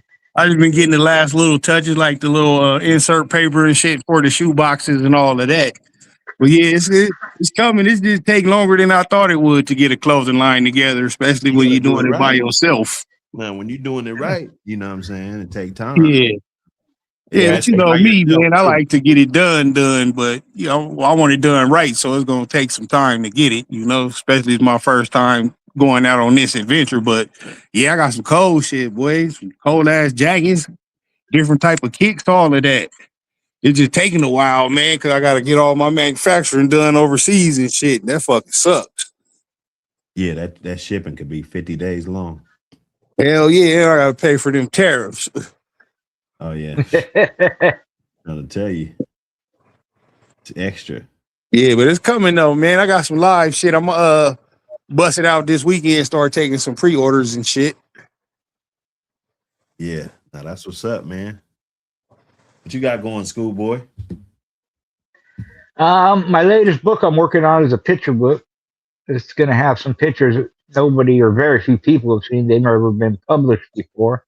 Yes. And then I got 2 or 3 books behind that. I'm working on several different ones, but I picked one that, you know, that I concentrate on it. But so that'll be the next one, a picture book. Then I'll have another picture book. Then I'll have a book with different articles in it, you know, about conditioning. What do you call them? Designs for cat mills and treadmills and dog houses. I just got all this shit in my head I'm doing. And then I have t-shirts, sticks, you know, my registry, ICDR, yeah. Is that what it is? ICDR. Yeah. International Coalition of Dogman Registry. There you go. And I have sticks and old reprints of Sporting Dog Journal, same old stuff. Hit me up on Facebook Messenger or my email, richardjschoolboy60@gmail.com. Hell yeah, Or on motherfucker need to Instagram. get that keep from you. If you want to see if his keep work or not, look at shit he posted on Dirt Road Dog the Crow. That motherfucker a show champion. Look good as a motherfucker, boy. Off of Schoolboy Keep. So if you want to see if it worked, just go look at all them slow motion videos School posted up of that motherfucking horse gallop. Yep. And you know, people, I get feedback all the time. So they'll send me pictures of the dog. They'll say, this is on your keep, this is on your keep. And I post the pictures up. Or like Dirt Road, they'll send me a video and I'll post that on my channel. So I've had nothing but positive feedback. And it's simple, it's easy to read, easy to understand. Anybody can use it, and you know, you can incorporate it in your own program. You know, I think the hardest part with conditioning is people don't know how to start, you know. Yep. And so this is kind of it's for anybody, you know, old, new, whatever, young, old, whatever. But it works, and you don't need all the modern day tools. You know, you can start off broke dick motherfucking Donnie and get a good dog in shape off of that. You know. There you go. Well, one thing I always say is, you know, the conditioning, the methods, and feed, all that, it always changes. But the concept of conditioning never changed. It's the same. Been that way forever. It's going to be that way in the future. Basically, what do you need to do to get a dog in condition? In good shape? When do you need to do it? You know? There you go. Yep.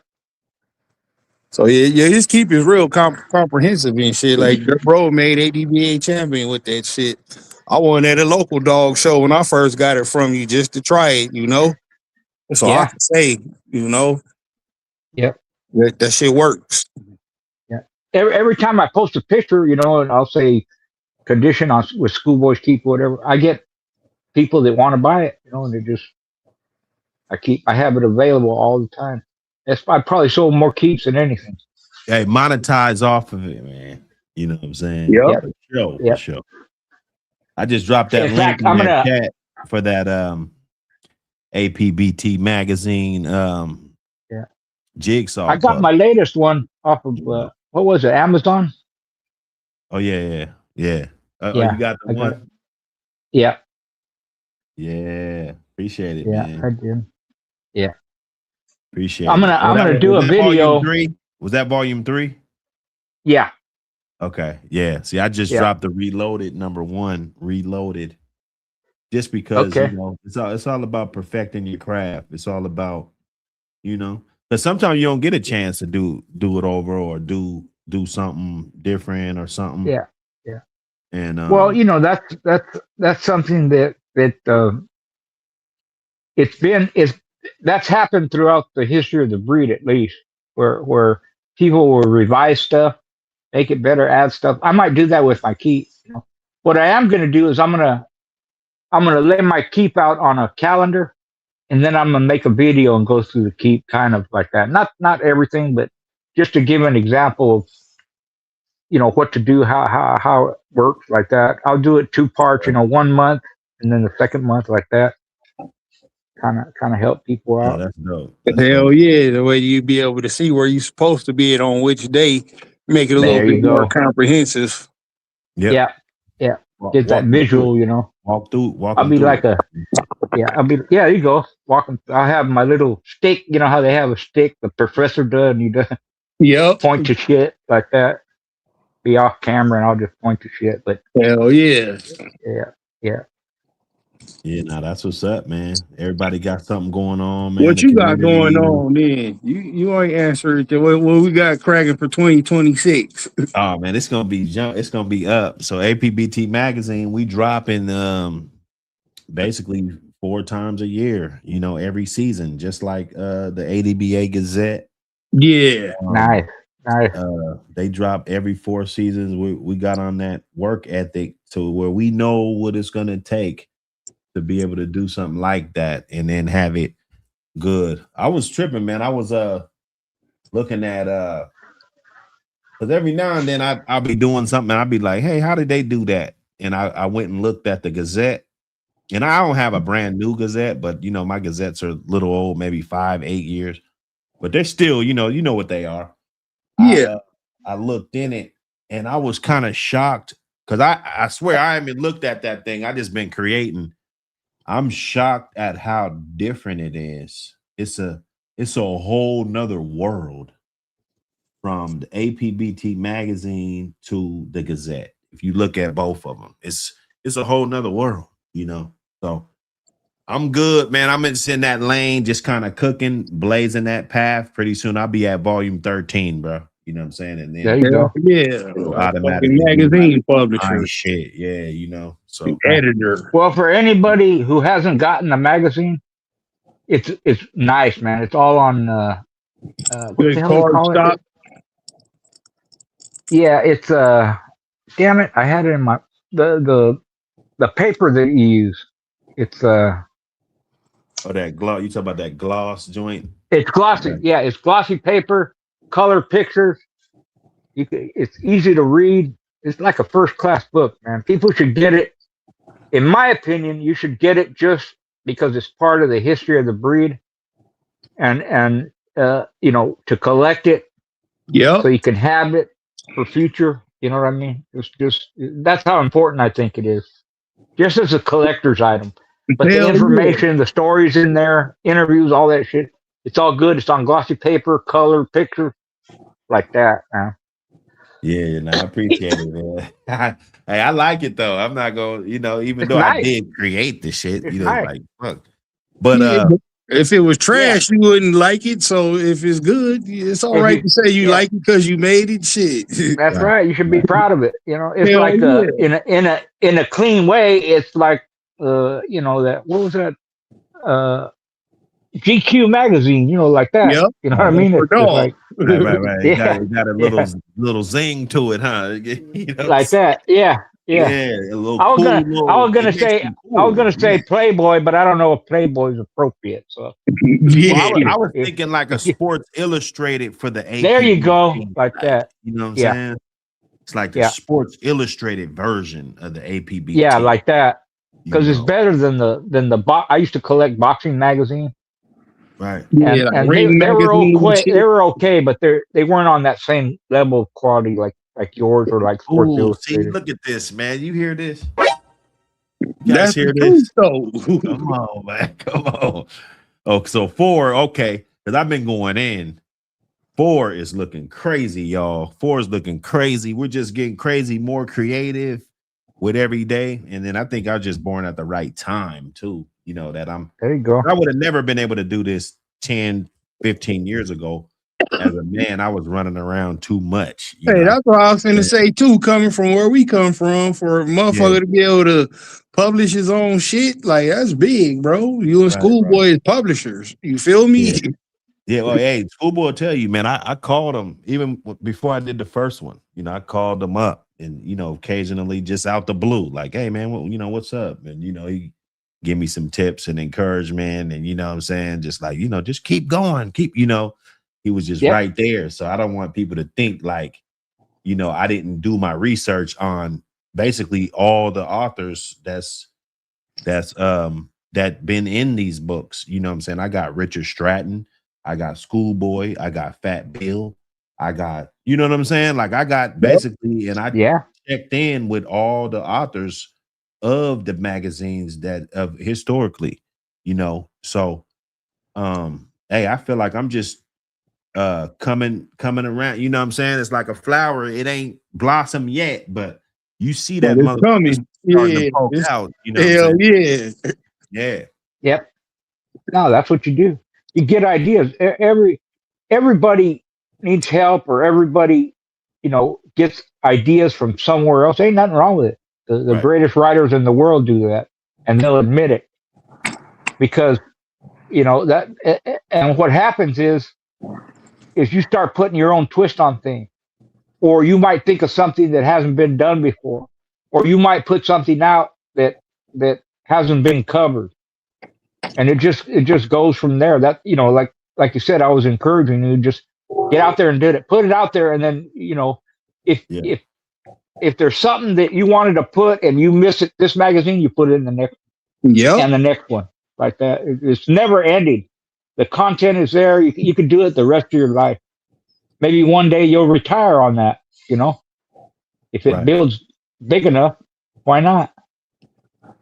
Yeah, and that's what we want to do. I want to see how big I could build it because it came from right Yep. here. It was birthed, right here in these panels and platforms. Us chopping it up, sharing Yep. ideas, Yep. and then boom, there we go. You know what I'm saying? So, Yeah. what's You next? on that Seattle wave going to the championship, Hey, Yeah. them boys look good, boy. I don't want to get Yeah, too, because that ain't my team yeah. Well, anyway. But yeah. Well, the Rams is my team, and I'm worried. Believe you're me, worried, huh? they. Don't never worry Yeah. about the Ram. We got this. Yeah. The Rams is I worried, think so huh? too. They smashed the fucking 49ers like they was a stepchild, man. Yeah, like 49ers was beat up, though. 49ers was pretty beat up in all fairness. hey man, if you Yeah. don't come to a fight, you better come 100% or don't come. They could have stayed at home. Nah. Man, They couldn't they let us scored a get the touchdown in bond. the first 20 seconds, man. You know what I mean? They didn't even have to hurt them. They scored right away. Like it was Yep. Yeah, they but came it in was a there. tough They're game today. looking The good, but Rams you beat the never know. Bears, They might man. have a bad game, but No, I know yeah, Hey, you never know. yeah, my wife was sick because she from Chicago, so it's been a big Oh old man. all day. Man, I thought they had it, and then bam, we come back. That was a hell of a game, man. You don't never count LA out, especially a Yeah, Ram. We got it. We that's ain't the right. We Raiders. got this. Yep. Yeah. That's true. That's true. Yeah. But nah, just keep doing what you're doing, man. Yep. yes, sir. Yes, sir. I ain't gonna quit. I figured You out the work said ethic, how to do it. Like okay, because you Yeah. had your trial and error. You try this, that. See, the first one, I'm gonna be, for people that's sitting back, maybe they want to write one day, but the first one, it's like, damn, I ain't even really know what the font was gonna be too small or this or that or the picture. You put a picture on there, but you're like, damn, when that motherfucker go into print, is he still gonna be looking like that? You know what I'm saying? exactly. Yeah. I Yeah. feel Oh that yeah. way. Yeah, when I'm printing my shirts up, bro. Or that color, That's- that yeah. color right there, is that gonna hit? Or you know what I'm saying? I'm gonna do this gradients. Is the print gonna really pick up this gradients? You know what I'm saying? So as you do more, you're learning what you can and cannot do. And that's just gonna Exactly. kill it, man. I learned so much doing that. Yeah. And that's where the improvement comes from. Like when I write a book, I put it all together, or my family does anyway. Anyways, I put it all together. I send it to the printer, and I buy one book, and they send it back. And if everything's cool, I order a bunch of them. But I've done that, and the book comes back, and the pictures are all fucked up. They're out of place, and the name is wrong. It wasn't set up right. So I learned that from the beginning, because imagine if I, it's ready to go, I send it to the printer, send me 1,000 books, and they're all fucked up. Right. That's out of pocket, man. You can't. So I always buy one first to make sure everything's correct. And I've done that where it's fucked up, and I go, okay, I fix it. I send it back, and I buy one book. Then after I do that, it comes back, everything's cool, and then I buy a ton of them. Right. Like that. So you learn shit as you go, And Yeah, you and the fuck thing, up. like you're gonna fuck like up. yeah, you do, and it's gonna cost you money, up, right? But that's part of the game. Yep. And what'll happen is 10 years from now, the magazine is going to be so much improved that it's going to make the first magazine look like kindergarten shit. But that's why I had to do the reloaded. That's why I did the reloaded on the number one. But check this out. In 10 years, people are going to want that first issue because it'll complete the set. They're going to be hitting you up for that first one. This ain't because I thought about this too. Our books and magazines, are they going to go out of style? Are people, because they got PDF and they got all this other shit? If you do your research, any expert will tell you, nope. Books, magazines, they ain't never going to go out of style. They're always going to be there, and people are always going to want them because they want something in their fucking hand to read. They want to hold it. They want it signed by the author.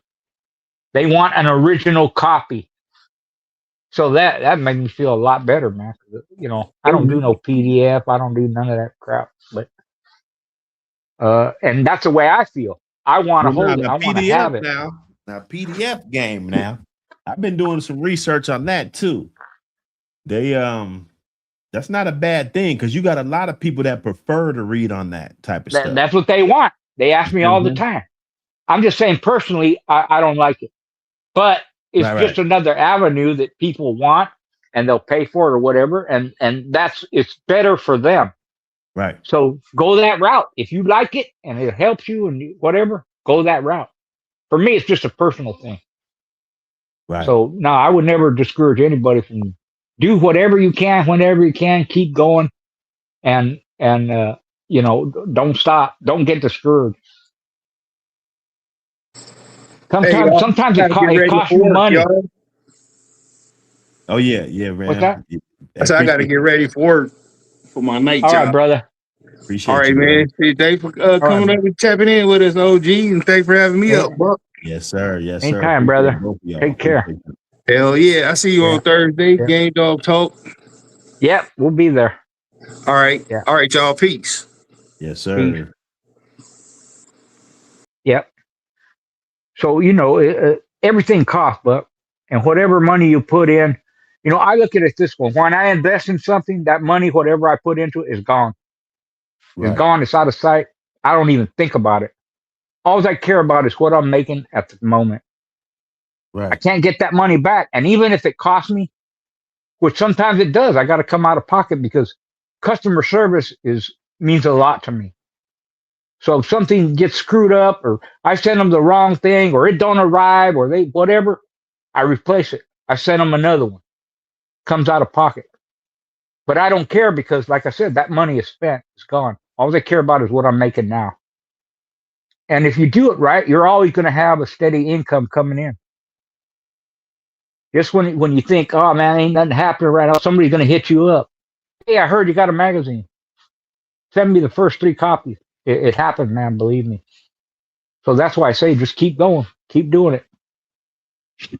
Yeah, no, I definitely see it. Because they, they'll be like, hey, just like I put this number up here, I get a lot of texts and be like, hey, magazine. And I'd be like, volume 1, 2, or 3. And they be like, let me get them all, Get them all. Yeah, they will. Yeah. And this is why I did 1 over, because a lot of people say, let me start with 1. You feel me? Yep. A lot of people are saying, let me start with 1. So I got to treat that like, hey, maybe this is the only one they'll ever buy. That might be the case. You never know. Yeah. So I Never want it to know. be the best work. And I'm really high on this one right here. It was let's say a 52 pager, and I took out 25 pages and added 40. Oh wow. So it's a damn near a completely new mag. It's damn Yeah. near a completely new mag. Let me see. Right. Let me see. I got it right here. I think. Matter of fact, so you can see it. I got a clip in there. Hold up. I think this is the one. Hold up. APBT magazine is for the real bulldog community. History, bloodlines, interviews, health, and culture, documented the right way. Support Real Bulldog Media. Grab your copies and the 2026 calendar today. APBT Magazine, preserving the breed, protecting the history.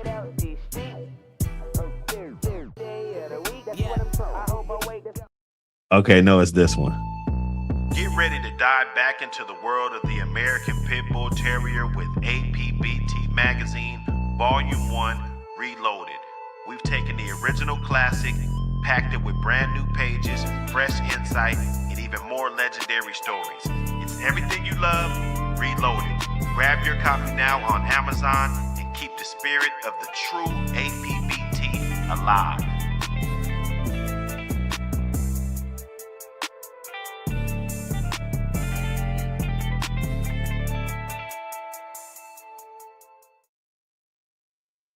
Yeah. Nice. That one, Yeah, that one I nice. had that was the number one. I got that article with you in there. Nice. Yeah. And so I basically compressed it down from basically Yeah. 50 to 25, took out some things. Because, the first one, you're going to rub a couple feathers the wrong way. And, some people, everybody might not be with it. So, you troubleshoot. Okay, well, okay, fine. Goodbye. And then, you come new, and then you just throw all that fresh new swag that you've been learning on when you were putting together Volume 2 and Volume 3. You do that, then 4 was already coming. I'm going to drop a PDF. It's going to be 2.5 PDF, and that's going to basically promote 1, 2, 3, and 4, and whatever else products, everything, and There you go. give you articles and stuff, just so everybody can get it. Like, some people don't want to buy it; they reluctant about what's in it or whatever. I'm gonna tell you, we're gonna put some of the best information that you could have. Even this COI, I'm gonna drown it out in there so that people can really get this stuff and really learn about genetics and all the techie square stuff too. I want to do a lot of that. I really want to dive into a lot of that. I think that's, well, people want it. Well, they'll need it. They'll more need it more than want it. Yeah. Because the first one, I'm not gonna say you need that, right? Because it's nice to have, and it's a collector. It's put together great, the pictures and everything. It looks great, but I wanted to crank up the content in there and actually flip that to where it's even more of an educational experience that you feel like, wait a minute, I need this book. Because there's something in there that you just can't get anywhere else, So right. That's my goal. Well, we'll see how far we get with that. Yeah, I'm gonna hit Amazon. I just have my daughter order it. Oh no, appreciate it. Yeah. Support's great. Now definitely you gotta give me a spread or give me enough so I can make you a spread for the registry and all that, you know what I'm saying? Whatever. Even the book and all that, you know what I'm saying? Because I consider you somebody that I really deal with. So I definitely wouldn't mind, putting a couple pages in there, whenever, just I have my daughter put something together, and I appreciate it. Yes, sir. Yeah. And give us a disclaimer before we jet. Nothing is meant or intended for any illegal purposes. We don't violate anything that has to do with the Animal Rights Act of 1976. Everything we talk about is education, history, opinion. And thanks for everybody showing up. Thanks for having me on again, Buck. Always a pleasure. I make it when I can. I've been busy, but I Oh try yeah, and and I get here, appreciate man. you. Appreciate you. I know when it's Yeah, gonna be a yeah, good one, I'll be like, damn, I'm gonna just hit them up. You know how we do. yeah, You yeah. can hit me Yep, anytime, that's how we you do know, it. for whatever. We can interview or Yeah, do content or whatever, you know. sounds good, brother. All right, brother. Good to talk to you. Alrighty. You too. Take care. I'm out. Yes, Peace. sir. Hey man, salute schoolboy, salute. Welcome down, Ram. Salute everybody in the building. Ye Rock in the building. What up, my brother? Everybody, man. Eclectic. Hey, tap my line, Eclectic. Hit that 612. Hit that 612 up so we could you know what I'm saying, get something in motion. Everybody, hope the magazines been popping up. Hope they, you've been getting in magazines, you've been ordering them. I've been checking it out, the algorithms and well, not the algorithms, but the analytics. And everything's been going pretty moderate, pretty smooth.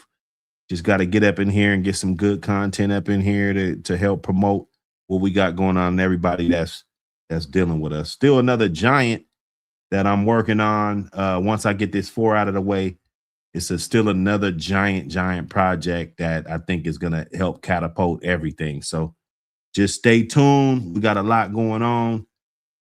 And you know how we do. You know how we do. I'm out.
Hey, Bulldog Sunday, we smashed it.